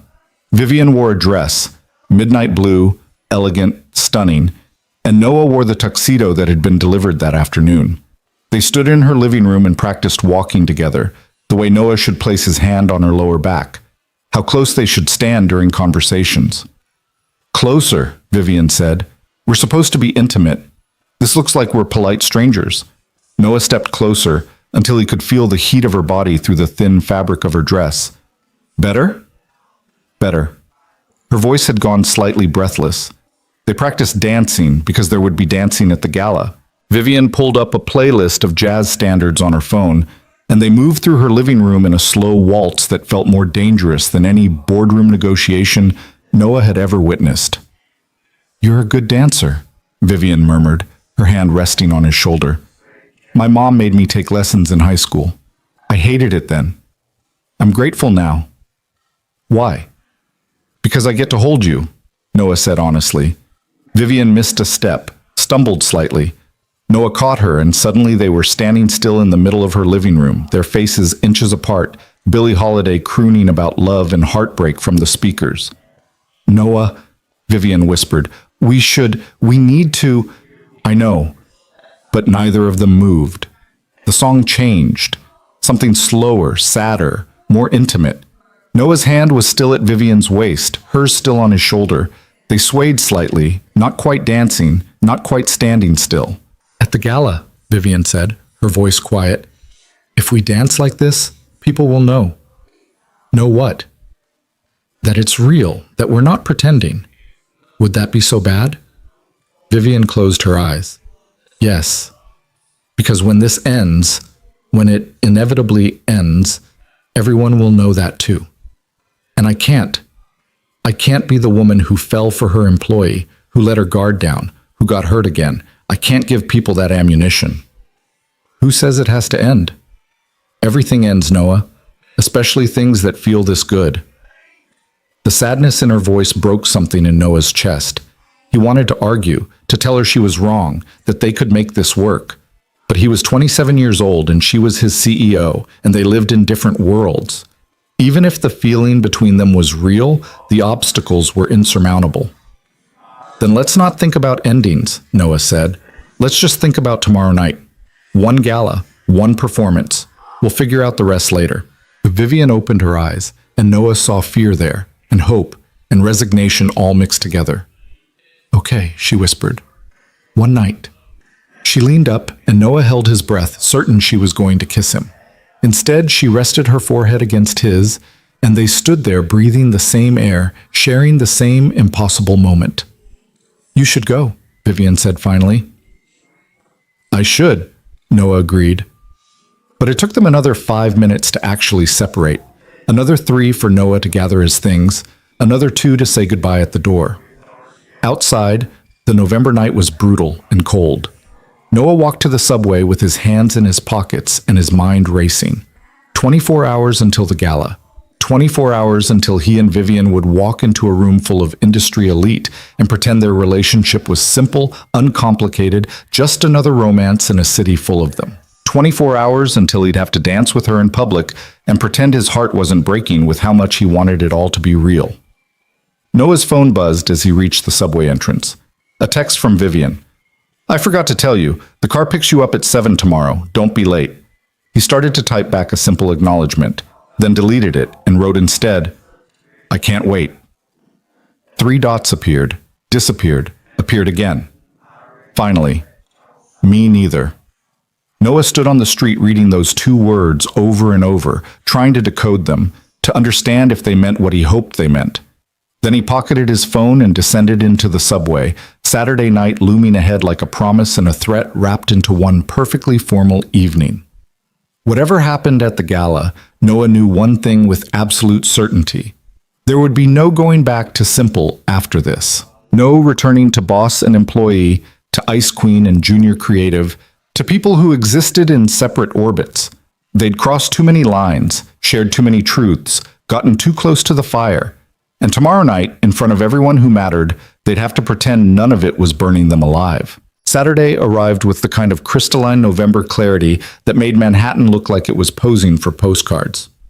Noah spent the morning trying to distract himself with errands, Laundry, grocery shopping, anything to keep his hands busy and his mind from spiraling into anxiety about the evening ahead.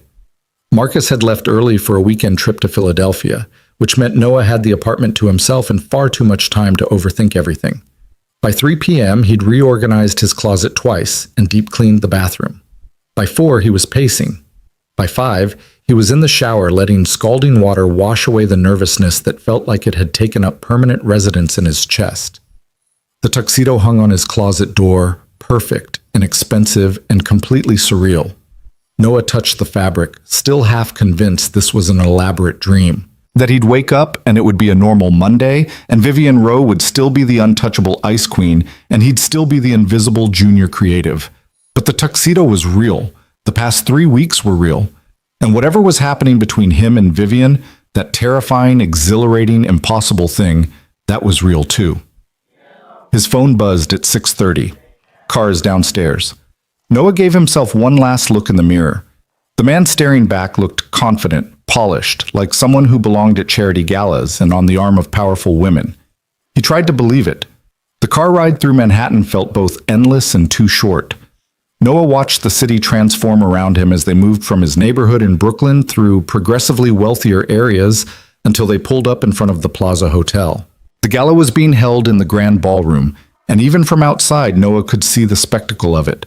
People in evening gowns and tuxedos ascending the steps, photographers clustered at the entrance, the kind of opulence that made his Midwestern roots feel impossibly far away.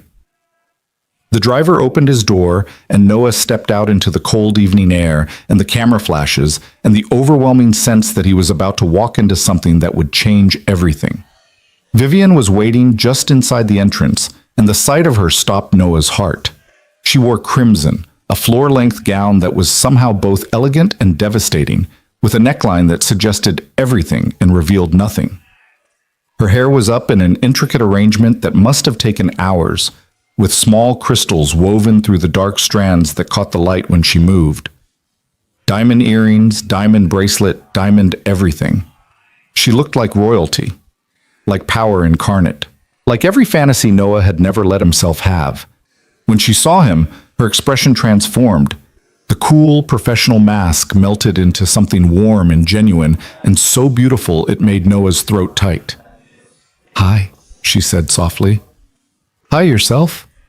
Noah walked to her, suddenly not nervous at all, because this was Vivian. His Vivian, who cooked risotto and debated Christmas movies and trusted him with her vulnerability. "You look incredible. You clean up pretty well yourself." She reached up, adjusted his bow tie with familiar ease. "Ready?" "As I'll ever be." Vivian took his arm, her fingers cool against his sleeve, and together they walked into the grand ballroom. The space was magnificent. Soaring ceilings, massive chandeliers, round tables draped in white and gold surrounding a polished dance floor. Hundreds of people milled about in formal wear, the air thick with expensive perfume and expensive conversation. A string quartet played in one corner while waiters circulated with champagne and hors d'oeuvres that probably cost more than Noah's monthly rent. Every eye turned toward them as they entered. Noah felt the weight of those gazes, curious, assessing, calculating. He heard the whispers start immediately, saw the heads turning to get a better look at Vivian Rowe's mysterious date. But Vivian held her head high, her hand steady on Noah's arm, completely unbothered by the attention. She guided him through the crowd with easy confidence, stopping to greet people, introducing Noah with warmth that suggested he was important to her. "Vivian, darling," a woman in emerald green gushed, air-kissing both of Vivian's cheeks. "You look absolutely radiant. And who is this handsome young man?" "This is Noah Carter," Vivian said, and the way she said his name with affection, with pride, made Noah's chest warm. "Noah, this is Patricia Wentworth. She sits on the board of directors for the charity." Noah shook hands, smiled, made appropriate small talk. He fell into the role easily, channeling every lesson Vivian had taught him about navigating these events. Be charming, but not obsequious. Intelligent, but not pretentious. Attentive to Vivian without being clingy. They worked the room together, a perfect team. Vivian would engage in conversation about business or charity initiatives, and Noah would add thoughtful comments or ask perceptive questions. When someone made Vivian laugh, Noah's hand would find the small of her back. When Vivian introduced him, her fingers would lace through his. To anyone watching, they looked like a couple completely in sync, comfortable with each other, happy. And the terrifying truth was, they weren't acting. Around 8:30, they found their assigned table. Vivian had arranged for them to sit with several friendly colleagues from Sterling and Rowe and their partners, a strategic choice that meant allies rather than interrogators. Dinner was served, multiple courses that Noah barely tasted, too aware of Vivian beside him, of her hand occasionally resting on his knee under the table, of the way she'd lean close to whisper commentary about various attendees that made him fight to keep from laughing out loud. "See the man in the terrible toupee by the bar?" she murmured. "That's Richard Hastings. 3 wives, 4 bankruptcies, and somehow still convinced he's the smartest person in every room. The toupee isn't helping his case. No, it is not." The evening felt almost normal, almost like they were actually just a couple enjoying an event together. Noah let himself sink into the fantasy, let himself forget about Grant and the arrangement and all the complications waiting to destroy this perfect bubble. Then, between the main course and dessert, Grant Maddox appeared at their table. He looked different than he had at the dinner, sharper somehow, more predatory. He wore his tuxedo like armor, and his smile was all calculated charm and underlying cruelty. The woman on his arm tonight was a brunette, younger than his previous dates, looking uncomfortable in a dress that was slightly too tight. "Vivian," Grant said, his voice carrying across the table. "What a coincidence. We keep running into each other." Vivian's hand tightened on Noah's leg, but her expression remained serene. "Not much of a coincidence at an industry event, Grant." "Hello, Madison," she addressed Grant's date with genuine warmth. "That color is lovely on you." The kindness in Vivian's voice, addressing the girl who was clearly just another of Grant's props, made Noah love her a little bit more. Grant's smile tightened. "I don't believe we've been properly introduced," he said, turning his attention to Noah.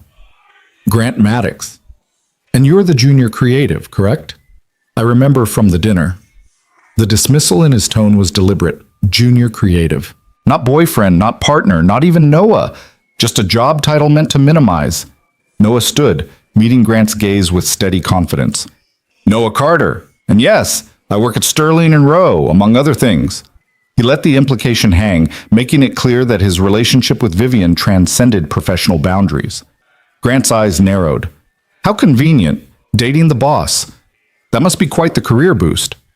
"Grant," Vivian said sharply, ice creeping into her voice. "What? I'm just making an observation. It's an unusual dynamic, you have to admit. The CEO and the junior employee. People might wonder about the power imbalance, about motivations." The insult was carefully crafted, questioning Noah's integrity while implying Vivian was either abusing her power or being taken advantage of. The rest of the table had gone silent, watching the confrontation with varying degrees of discomfort and fascination. Noah felt anger rising in his chest, but Vivian's hand squeezed his leg once, a warning, a request. "Don't engage, don't give him what he wants." "The only thing people should wonder about," Vivian said, her voice calm but carrying an edge that could cut glass, "is why you're so invested in my personal life when you've moved on so thoroughly yourself. Don't you have better things to discuss, like your company's recent loss of the Meridian account?" It was a perfect strike. Professional, devastating, and completely public. Grant's face flushed. "That's industry confidential." "It's industry news as of yesterday," Vivian countered smoothly. "Perhaps you should spend less time concerning yourself with my relationships and more time managing your own professional reputation." The nearby tables had started to notice the exchange. Heads were turning. Grant realized he was losing the confrontation and shifted tactics, turning his charm on Noah instead. "You seem like a bright young man, Noah. Can I give you some advice? Be careful. Vivian has a way of making people feel special, like they're the center of her world, right up until they're not useful anymore. Then she's remarkably adept at cutting them loose." "That's enough," Vivian said, standing up. Her voice was still controlled, but Noah could see the fury in her eyes. "I'm just trying to help. You deserve to know what you're getting into. She'll burn through you the same way she burns through everyone. It's what she does. Work comes first, always. Eventually, you'll realize you're just another item on her to-do list. You have no idea what you're talking about, Noah interrupted, his own anger finally breaking through. You're projecting your own failures onto Vivian because you can't stand that she's better off without you, that she's happy, that she found someone who actually values her instead of treating her like a trophy. The words came out sharper than Noah intended, fueled by weeks of watching Vivian hurt, of seeing the damage Grant had done, of witnessing the walls she'd had to build to protect herself from men exactly like this. Grant's expression darkened. Careful, kid. You're out of your league here. No, Noah said, stepping closer to Grant, close enough that he had to look up slightly to meet the older man's eyes. You're out of yours. You lost the best thing that ever happened to you, and instead of accepting that gracefully, you're making a fool of yourself trying to save face. Everyone here can see it, including your date, who looks like she'd rather be anywhere else. Madison, Grant's date, had indeed gone pale, looking between Grant and Noah with growing horror. We're leaving, Grant said tightly, grabbing Madison's arm. Good idea, Vivian said. Enjoy your evening. Grant stalked away, practically dragging Madison behind him. The tables around them slowly returned to their own conversations. Though Noah could feel the gossip spreading like wildfire through the ballroom, Noah sat down heavily, his heart racing. I'm sorry, I shouldn't have. That was perfect, Vivian said quietly. Her hand found his under the table, gripping tight. Absolutely perfect. Thank you. He was being cruel to you. He usually is. But you defended me. You stood up to him. No one's done that for me in a very long time. The gratitude in her voice made Noah's anger dissolve into something softer, warmer. He turned his hand over, lacing his fingers through hers properly. Someone should have done it a long time ago. The rest of dinner passed in a blur. Colleagues from their table complimented Noah on his composure, sympathized with Vivian about Grant's behavior, and generally treated the confrontation like a spectator sport they'd enjoyed watching. After dessert, the dancing began. The string quartet was replaced by a full orchestra, and couples began moving onto the floor in elegant waltzes and foxtrots. Dance with me, Vivian said, standing and extending her hand. Noah took it, let her lead him onto the floor. The orchestra was playing something slow and romantic, and as Noah pulled Vivian into his arms, hand at her waist, her hand on his shoulder, their other hands clasped, he felt like they were the only two people in the entire ballroom. They moved together with the easy synchronicity they'd practiced in her living room, but there was an added layer now, an awareness, an acknowledgement of everything that had been building between them for weeks. You were incredible tonight, Vivian murmured, her lips close to his ear. Standing up to Grant like that. You weren't intimidated at all. I was terrified, Noah admitted, but I was more angry than terrified. He had no right to speak to you that way. He never did. But he always thought he did. That was part of the problem. They swayed to the music, and Noah was hyper-aware of every point of contact, her hand in his, her body close to his, the scent of her perfume mixing with the champagne and flowers, and the general opulence of the evening. Vivian, Noah said quietly. This thing between us. It's not fake anymore, you know that, right? Vivian pulled back just enough to meet his eyes. In the soft light of the ballroom, with her face tilted up toward his, she looked vulnerable and beautiful and terrified. I know, she whispered. So what do we do about it? I don't know. Noah, there are so many complications. The company, the age difference, what people will say. I don't care what people say. You should. You have a career to protect. So do you. But you took a chance on this arrangement. Take a chance on this being real. Vivian closed her eyes, and Noah watched emotions play across her face. Fear, hope, desire, resignation. When she opened them again, there were tears threatening to spill. What if we try and it falls apart? What if I hurt you? What if you realize I'm exactly what Grant said? Too focused on work, too cold, too damaged. You're not damaged. You're careful. There's a difference. Noah pulled her closer. Their bodies flushed now, swaying to music that felt like it was playing just for them. And if it falls apart, at least we tried. At least we were brave enough to take the risk. I'm not brave. You're the bravest person I know. Vivian laughed, but it came out choked. You barely know me. I know enough. I know you cook when you're stressed. I know you quote old movies when you think no one's paying attention. I know you run 5 miles every morning because it's the only time your brain quiets down. I know you're terrified of being vulnerable, but you let me in anyway. I know you're brilliant and fierce and kind even when you pretend not to be. Noah, I know I'm falling for you, Noah finished quietly. And I think you're falling for me too. And that terrifies both of us, but maybe that's okay. Maybe being terrified means it matters. The song was ending. Around them, couples were applauding the orchestra, preparing for the next dance. But Vivian and Noah stood still in the middle of the floor, locked in their own world. Come home with me tonight, Vivian said suddenly. Not for just to talk, to figure this out. I don't want to do this here, in front of everyone. I need to be somewhere private, somewhere real. Noah's heart hammered. Okay.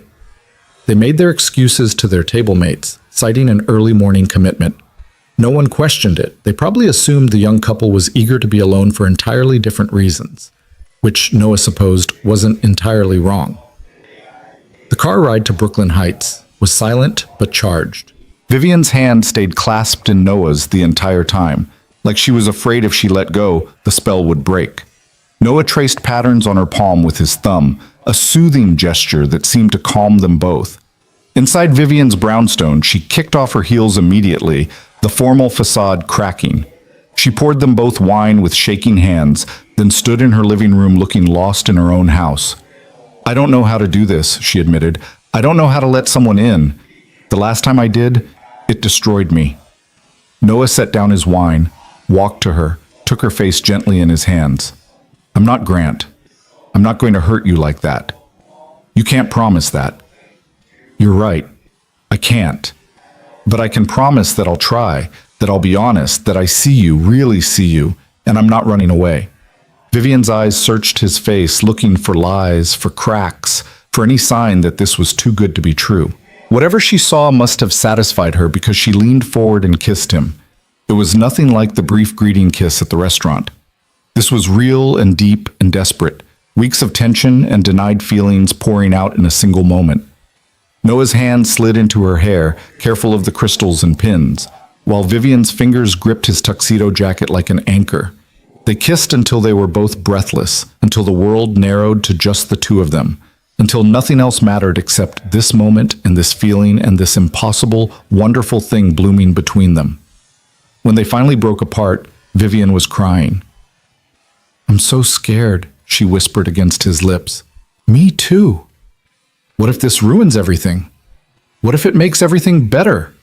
They stood there in her living room, holding each other, and Noah felt like they were standing on the edge of something monumental, a choice that would change both their lives irrevocably. Stay tonight, Vivian said. Just stay. We don't have to decide anything right now. Just don't leave.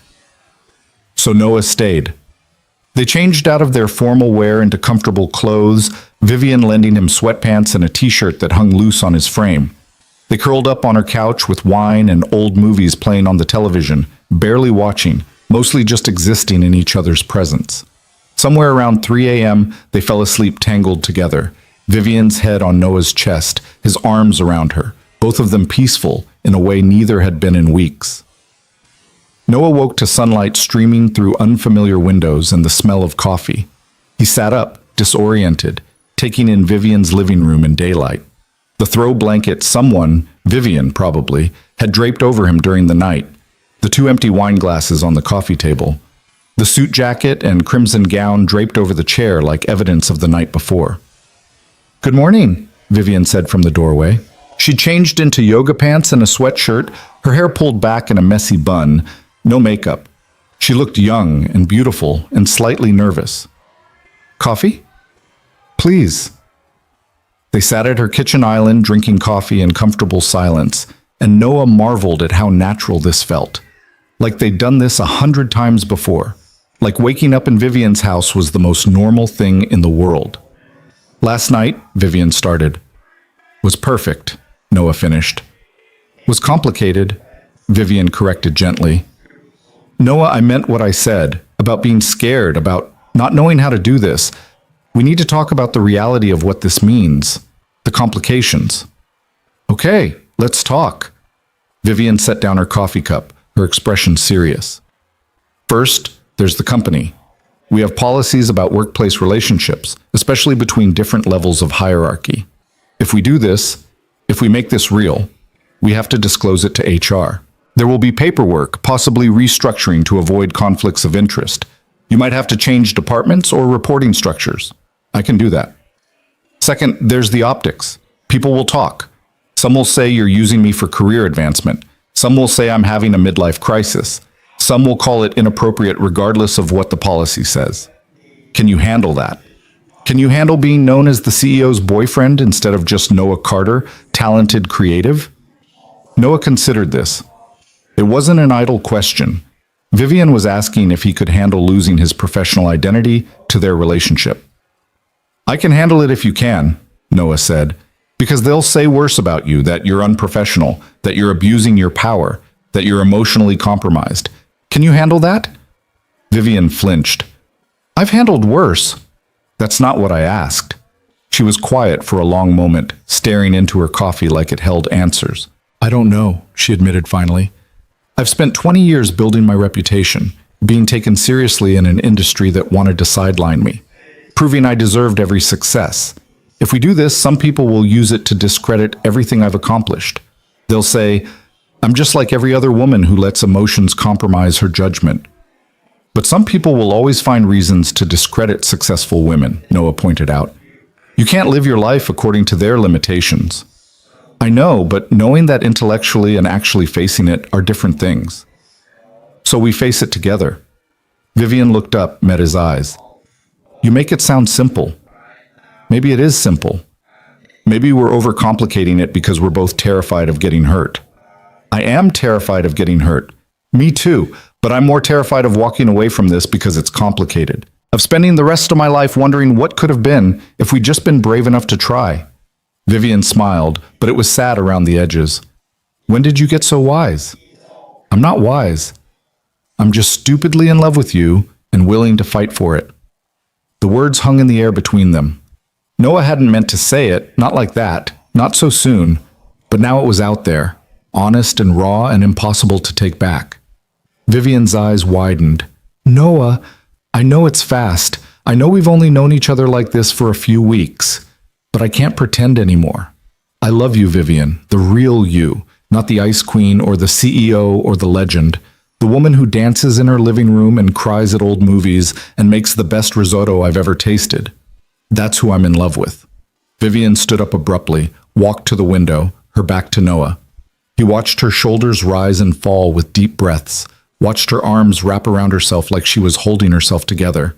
I can't say it back, she said quietly. Not yet. Not because I don't feel it, but because I'm terrified that if I say it, it becomes real.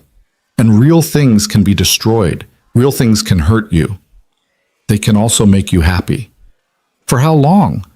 Until you realize what everyone else knows, that I'm difficult and demanding and married to my work? Until you get tired of coming second to my career? Until you meet someone your own age who doesn't have all my baggage? Noah stood, walked to her, turned her to face him. Stop borrowing trouble from the future. Stop assuming the worst because one person treated you badly. I'm not Grant. I'm not going to get bored or resentful or cheat. I'm just going to love you if you'll let me. Tears spilled down Vivian's cheeks. I want to let you. I want to believe this can work. But I'm so scared, Noah.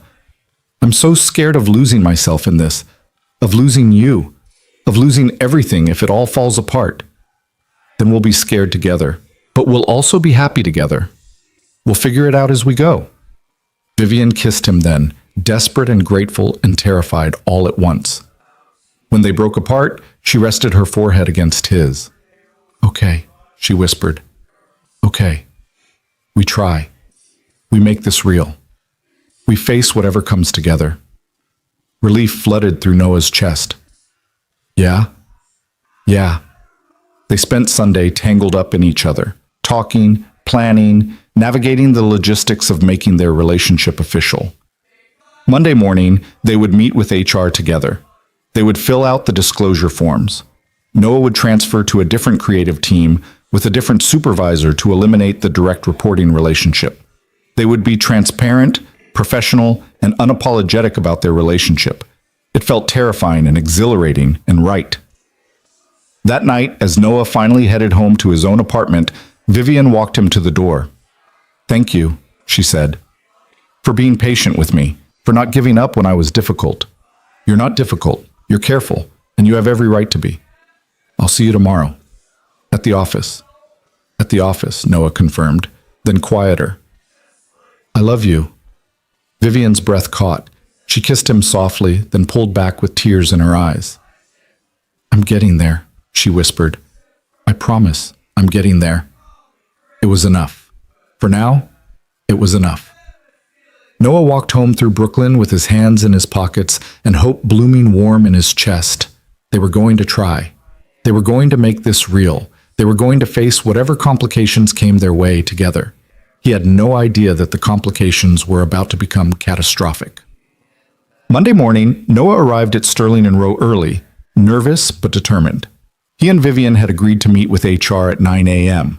The disclosure, the restructuring, it would all be official by lunchtime. But when Noah got to his desk, he found Marcus waiting for him with a laptop and an expression that made Noah's stomach drop.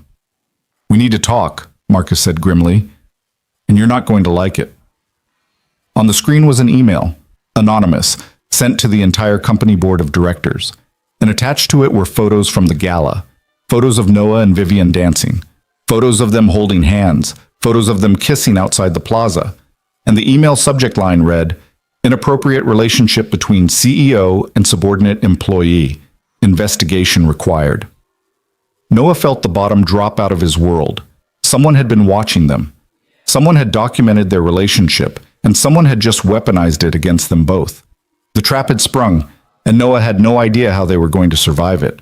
Noah stared at the laptop screen, his vision blurring around the edges as his brain struggled to process what he was seeing.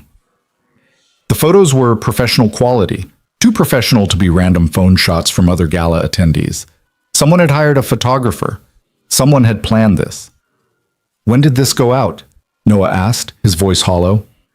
"Around 7 this morning. The board's already calling an emergency meeting. HR sent out a summons for both you and Vivian at 10 a.m. Marcus's face was grim. "Noah, this is bad. Really bad. They're calling it an ethics violation, potential abuse of power, failure to disclose a conflict of interest. The email specifically mentions that you're a subordinate employee and that this relationship could constitute—" "I know what it constitutes," Noah interrupted. His hands were shaking. "We were going to disclose today. We had an appointment with HR at 9. We were doing everything right. Except someone didn't want to give you that chance." Marcus closed the laptop. "Any idea who?" Noah's mind immediately went to Grant. It had to be Grant. The timing was too perfect. The weekend after the gala where Noah had publicly defended Vivian, where Grant had looked like a fool in front of his peers. This was revenge, pure and simple. But proving it was another matter entirely. "I need to talk to Vivian," Noah said, standing up so fast his chair rolled backward. "Noah, wait. Think about this. If you go to her office right now, you're just giving them more ammunition. You need to be strategic." "I need to make sure she's okay." Noah's phone buzzed, a text from Vivian. "Don't come to my office, don't react, meet me at 9:45 in conference room B. We handle this together." Even in crisis, she was thinking strategically. Even ambushed, she was planning their defense. Noah spent the next 2 hours at his desk trying to look normal while his world imploded around him. Colleagues whispered and stared. Some looked sympathetic, others scandalized, most just curious to see how this drama would unfold. The creative department buzzed with speculation. How long had the affair been going on? Was it consensual? Was Noah using Vivian or was she using him? Would they both be fired? At 9:40, Noah made his way to conference room B. It was a small meeting space tucked away from the main floor, rarely used. Vivian was already there, standing at the window with her back to the door.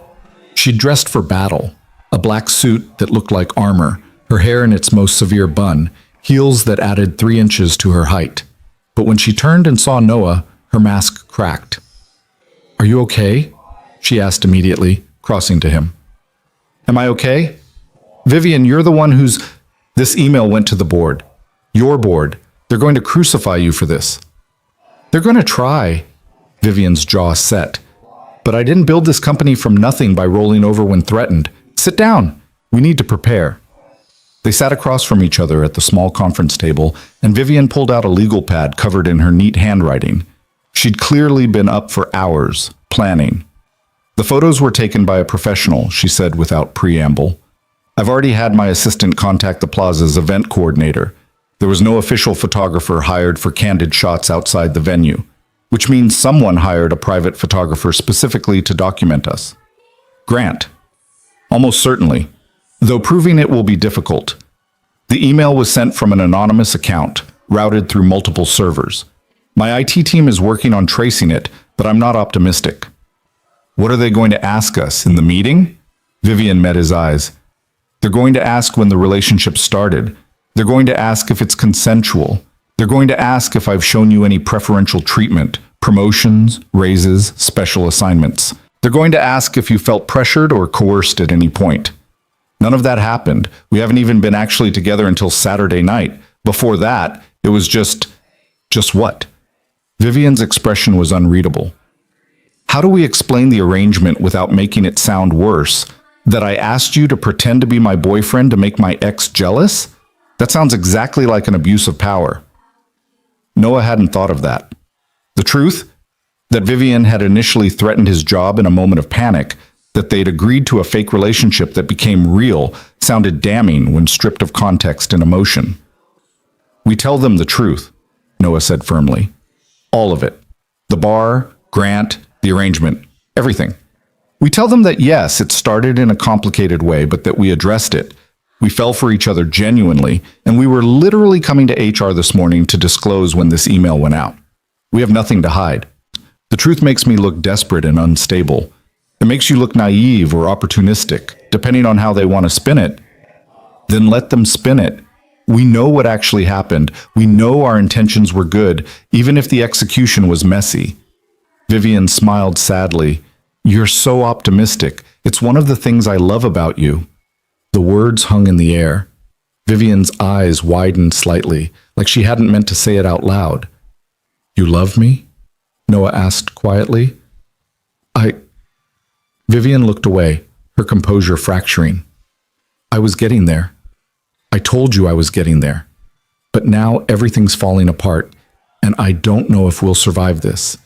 And I can't lose you and my company in the same week, Noah. I can't. Noah stood, walked around the table, pulled Vivian to her feet and into his arms. She resisted for a second, then collapsed against him, her careful control shattering. We're going to survive this, Noah said into her hair. We're going to walk into that meeting, tell the truth, and remind them that you've given 20 years to this company, that you're the best CEO they could possibly have, that our relationship doesn't change your competence or integrity. What about your career? If they force you out, then I'll find another job. There are other agencies, but there's only one you. Vivian pulled back, her eyes red but fierce. I won't let you sacrifice your career for me, and I won't let you sacrifice yourself to protect mine. We're in this together, remember? Whatever happens, we face it together. At exactly 10 a.m., they walked into the main conference room together. The space was dominated by a long glass table where 5 board members sat in judgment, 3 men and 2 women, all looking stern and uncomfortable. The head of HR, Linda Morrison, sat at one end with a thick folder of documents. A lawyer Noah didn't recognize sat at the other end, presumably there to protect the company's interests. Vivian took her seat at the table with perfect composure, every inch the CEO. Noah sat beside her, trying to project confidence he didn't feel. Thank you for meeting with us on such short notice, Linda Morrison began. She was a woman in her 50s with kind eyes that currently held no warmth. I'm sure you both understand the seriousness of this situation. We do, Vivian said calmly, though I'd like to note that Noah and I were scheduled to meet with your office at 9 a.m. this morning to voluntarily disclose our relationship. The anonymous email preempted our disclosure by approximately 2 hours. This clearly surprised the board members.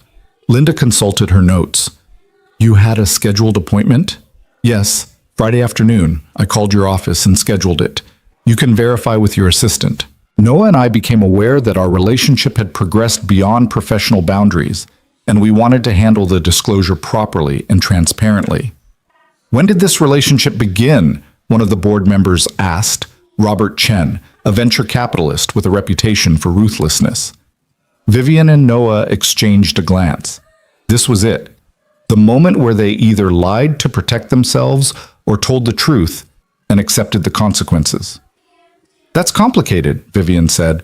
The full truth is complicated and in some ways unflattering to me. But I'm going to tell you anyway because transparency is more important than my pride. She proceeded to lay out everything, the bar, Grant's harassment, her moment of panic when she'd grabbed Noah and said words she regretted, the fake dating arrangement they'd made to help Vivian navigate social situations where Grant would be present, the gradual evolution from performance to genuine feeling, the decision this weekend to make the relationship real, their plan to disclose this morning. Noah watched the board members' faces as Vivian spoke. Some looked skeptical, others sympathetic. Robert Chen's expression remained unreadable. So you're saying, Chen said when Vivian finished, that you threatened Mr. Carter's employment to coerce him into pretending to be your boyfriend? In a moment of panic and poor judgment, yes. I apologized immediately and offered him multiple opportunities to withdraw from the arrangement without consequences. He chose to help me of his own volition. Mr. Carter, Linda Morrison turned to Noah. Is that accurate? Did you feel you had a choice in this arrangement? Noah sat up straighter. Ms. Rowe's initial request was made in a moment of crisis. But yes, I had a choice. She made it clear multiple times that I could walk away. I chose to stay because I saw someone I respected in genuine distress and I wanted to help. The fact that we developed real feelings for each other was unexpected, but genuine. Did Ms. Rowe show you any preferential treatment during this time? The lawyer asked. Promotions, raises, special assignments?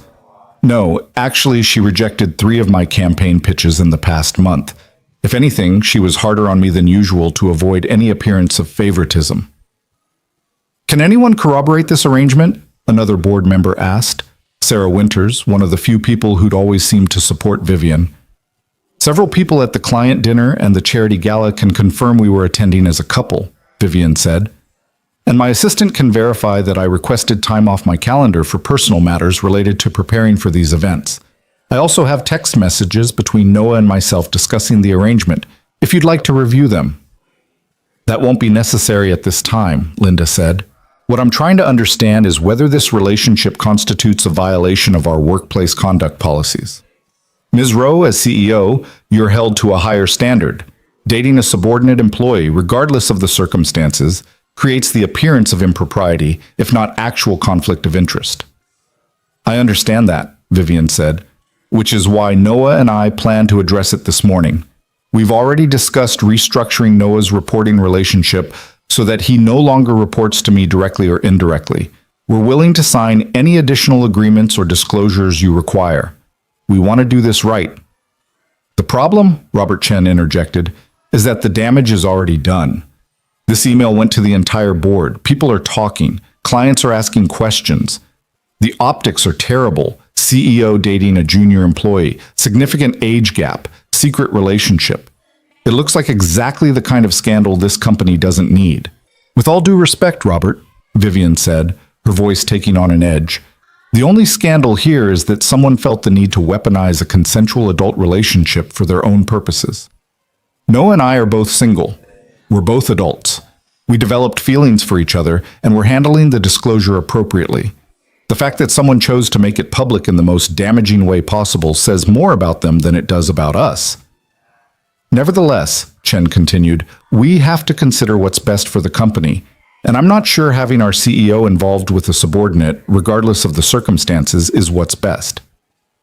The implicit threat hung in the air. Vivian's hand clenched on the table, but her expression remained composed. Are you suggesting I should end my relationship to maintain my position? Vivian asked quietly. I'm suggesting that as CEO, you have to make difficult choices. Your personal life affects the company whether you want it to or not. That's not fair, Noah interjected, unable to stay quiet.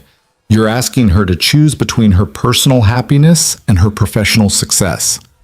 Would you ask the same of a male CEO?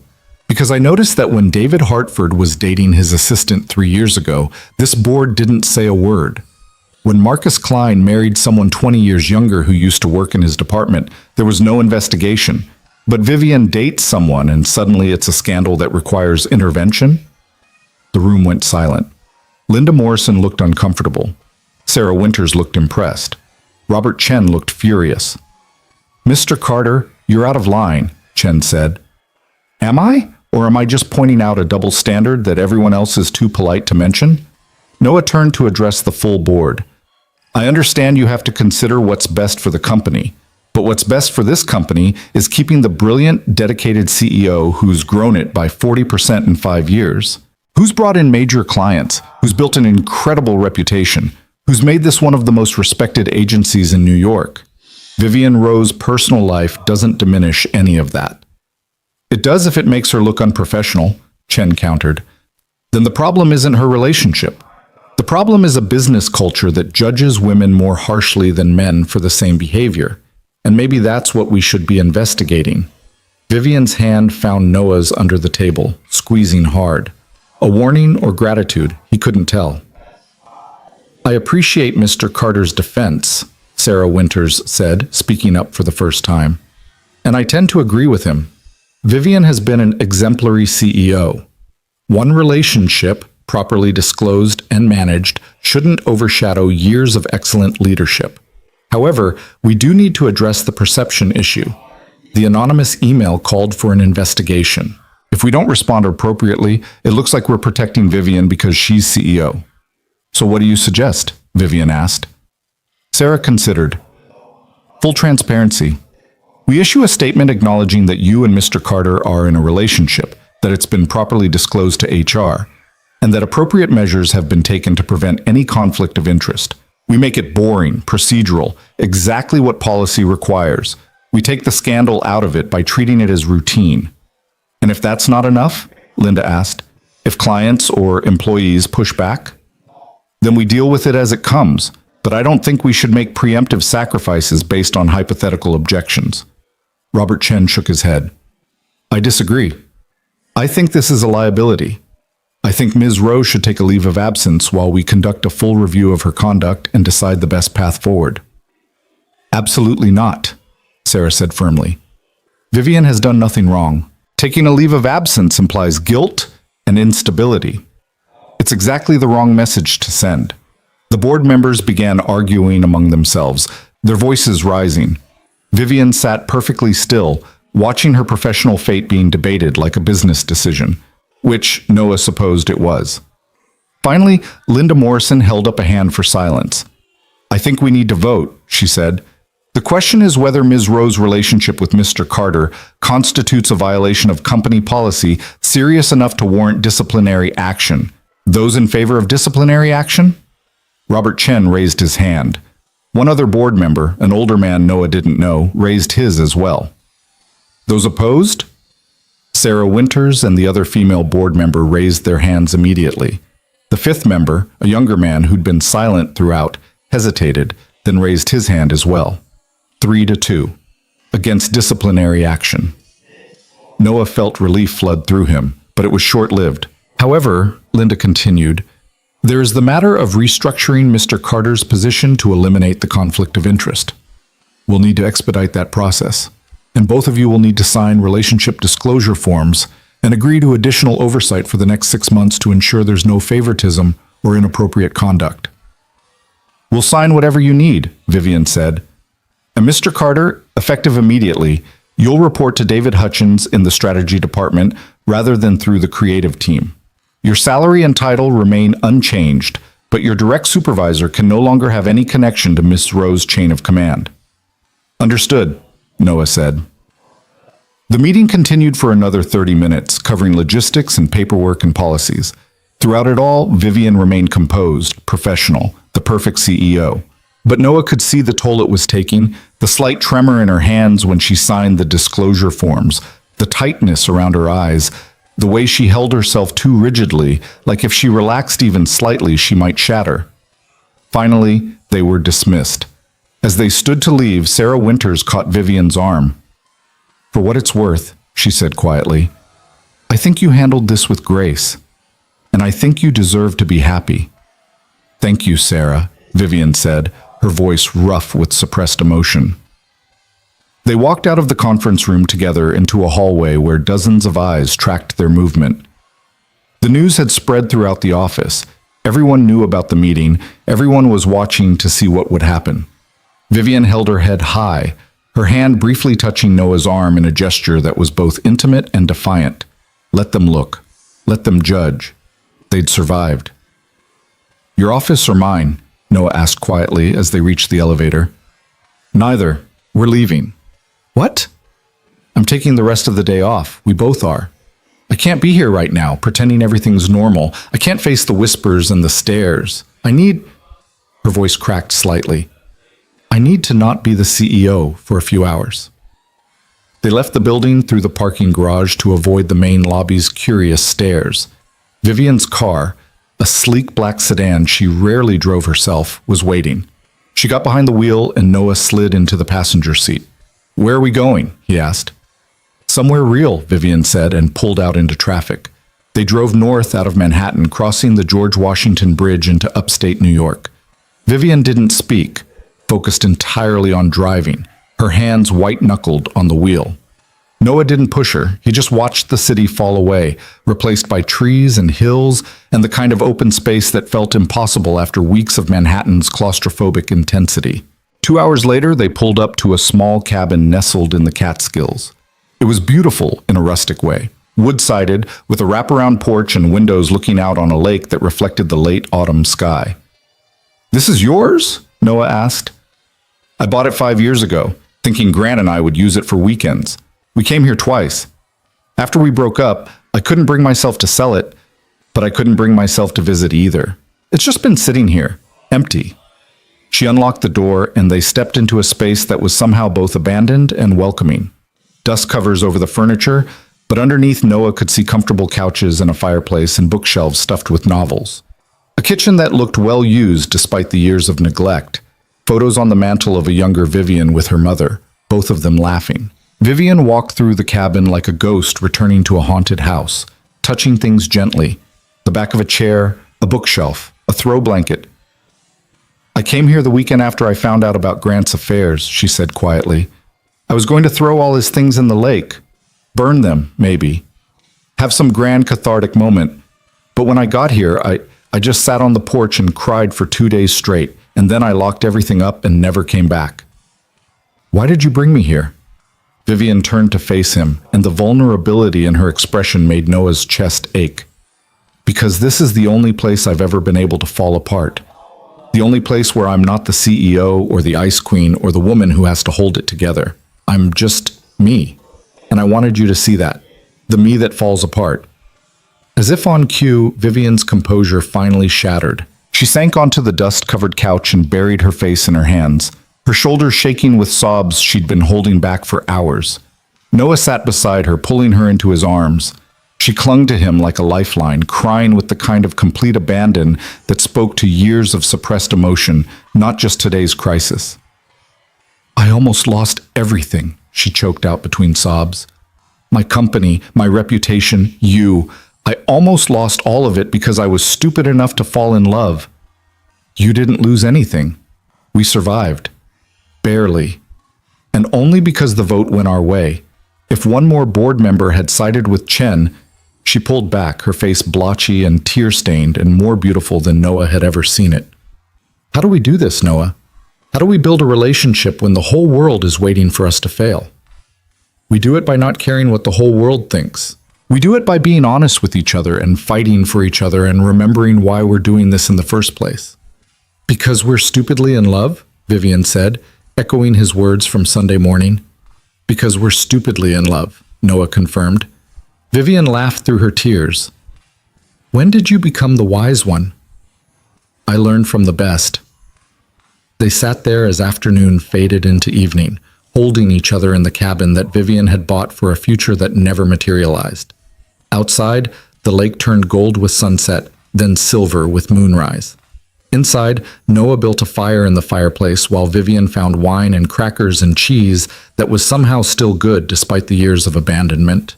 They talked for hours about the meeting, about their fears, about what came next, about how to navigate a relationship under scrutiny, how to protect each other while also protecting themselves, how to build something real in the ruins of Vivian's carefully controlled life. "I need to tell you something," Vivian said around midnight, curled against Noah on the couch. "Something I haven't said." "Okay. I love you." The words came out quiet but certain. "I fought it for weeks because it terrified me. But today, sitting in that conference room, all I could think was that if I lost you, nothing else mattered. Not the company, not my reputation, not any of it. You matter more." Noah's throat went tight. "Say it again." "I love you, Noah Carter. I love your optimism and your kindness and the way you see the best in people even when they don't deserve it. I love that you defend me when no one else will. I love that you make me want to be brave instead of just being careful. I love you." Noah kissed her, deep and slow and full of promise. When they broke apart, both of them were crying. "I love you too," he whispered against her lips. "I'm going to keep loving you through every board meeting and every complication and every moment when you're terrified. I'm not going anywhere. Even though I'm difficult and demanding and married to my work, even though. Because you're also brilliant and fierce and brave enough to choose happiness even when it's risky. That's the woman I love." They spent the night at the cabin, wrapped up in each other and old blankets, talking and kissing and making promises about a future that felt both uncertain and inevitable. When morning came, they drove back to the city together, hands linked across the center console, ready to face whatever came next. The next few weeks were a strange adjustment. Noah moved to the strategy department, which was awkward but manageable. Some colleagues were supportive, others coldly professional, a few outright hostile. The gossip eventually died down to background noise, just another piece of office drama to be replaced by the next scandal. Vivian faced more scrutiny. Clients asked pointed questions, competitors whispered about her judgment, industry publications ran thinly veiled articles about CEOs who let personal relationships compromise their leadership. But she weathered it all with the same steel spine she'd always had, refusing to apologize for being happy. The investigation into the anonymous email went nowhere. The trail was too well covered, though everyone suspected Grant was behind it. Vivian considered legal action, but ultimately decided it wasn't worth the energy. Grant had already lost the battle that mattered. He'd tried to destroy her and failed. 6 weeks after the board meeting, Noah and Vivian attended another charity gala together. This time there was no pretense, no performance. They walked in as a real couple, openly affectionate, completely unbothered by the stares. Grant was there, alone this time, looking diminished somehow. When he saw them, he turned away. Vivian didn't even glance in his direction. "He's not worth your attention," Noah murmured. "I know," Vivian said, smiling up at him. "I have better things to focus on." They danced under the chandeliers, and this time Vivian looked nothing but happy. Free from fear, from pretense, from the weight of other people's expectations. "Thank you," she said as they swayed to the music. "For what?" "For being brave when I couldn't be. For fighting for us. For loving me even when it was complicated." "It's still complicated," Noah pointed out. "Yes, but it's also real and worth it." 3 months later, on a Friday evening in February, Noah found himself back at the Crown and Anchor, the bar where this whole impossible story had started. But this time, Vivian was there by choice, not by panic. She sat at the bar in jeans and a sweater, her hair down, looking relaxed and happy, and nothing like the terrified woman who'd grabbed his wrist that night in November. "Remember this place?" Noah asked, sliding onto the stool beside her. "How could I forget? This is where I threatened to fire you if you didn't take me home." Worst pickup line ever. "It worked, didn't it?" Noah laughed, flagging down the bartender for drinks.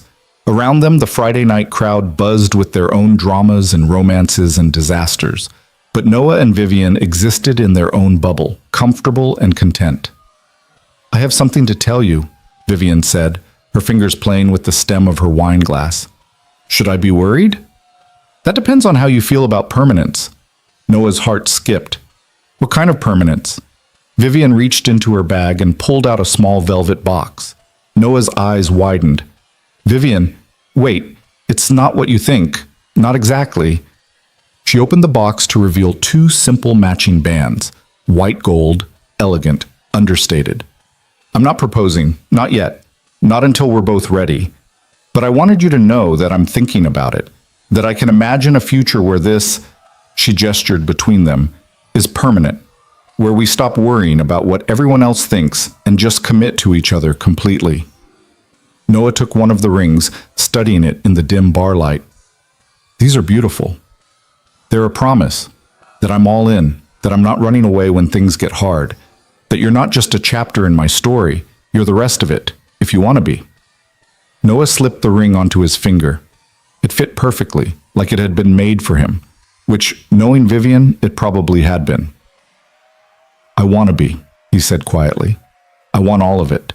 The complications and the board meetings and the gossip. I want the cabin in the Catskills and Sunday mornings making risotto. I want your brilliant mind and your terrible jokes and the way you fall asleep during old movies, even though you love them. I want all of it. Vivian's eyes glistened. Even though I'm still learning how to be vulnerable, even though I still have nightmares about losing you, even though we'll learn together. She kissed him there in the bar, right where their story had started, surrounded by strangers who had no idea they were witnessing the full circle of something that had begun in panic and fear and evolved into something real and lasting and brave. When they pulled apart, Vivian was wearing the matching ring. They held up their hands, the bands catching the light, a promise to each other that needed no witnesses or official declarations, just two people who'd been brave enough to risk everything for something real. Take me home, Vivian said, echoing those first desperate words from months ago. But this time there was no threat, no desperation, no fear, just love and choice, and the certainty that whatever came next, they'd face it together. Always, Noah said. They walked out of the Crown and Anchor hand in hand, two people who'd survived scandal and scrutiny and their own fears to build something neither of them had believed possible. The November night had turned into a February evening, cold but promising spring. Manhattan glittered around them, indifferent as always to human drama, already moving on to the next story. But Noah and Vivian had found their ending, and their beginning. Not perfect, not simple, but absolutely, completely real. And in a city built on facades and performances and carefully curated images that made it rare and precious and worth every risk they'd taken to find it, the Ice Queen had melted. The junior creative had found his voice, and together they'd proven that sometimes the most complicated beginnings lead to the most beautiful endings. Sometimes all it takes is one person brave enough to say, "Take me home," and another brave enough to answer, "Always." Sometimes love is messy and scandalous and complicated and absolutely worth fighting for. And sometimes, in the middle of Manhattan's endless chaos, two people find exactly what they needed in the last place they expected to look, in each other.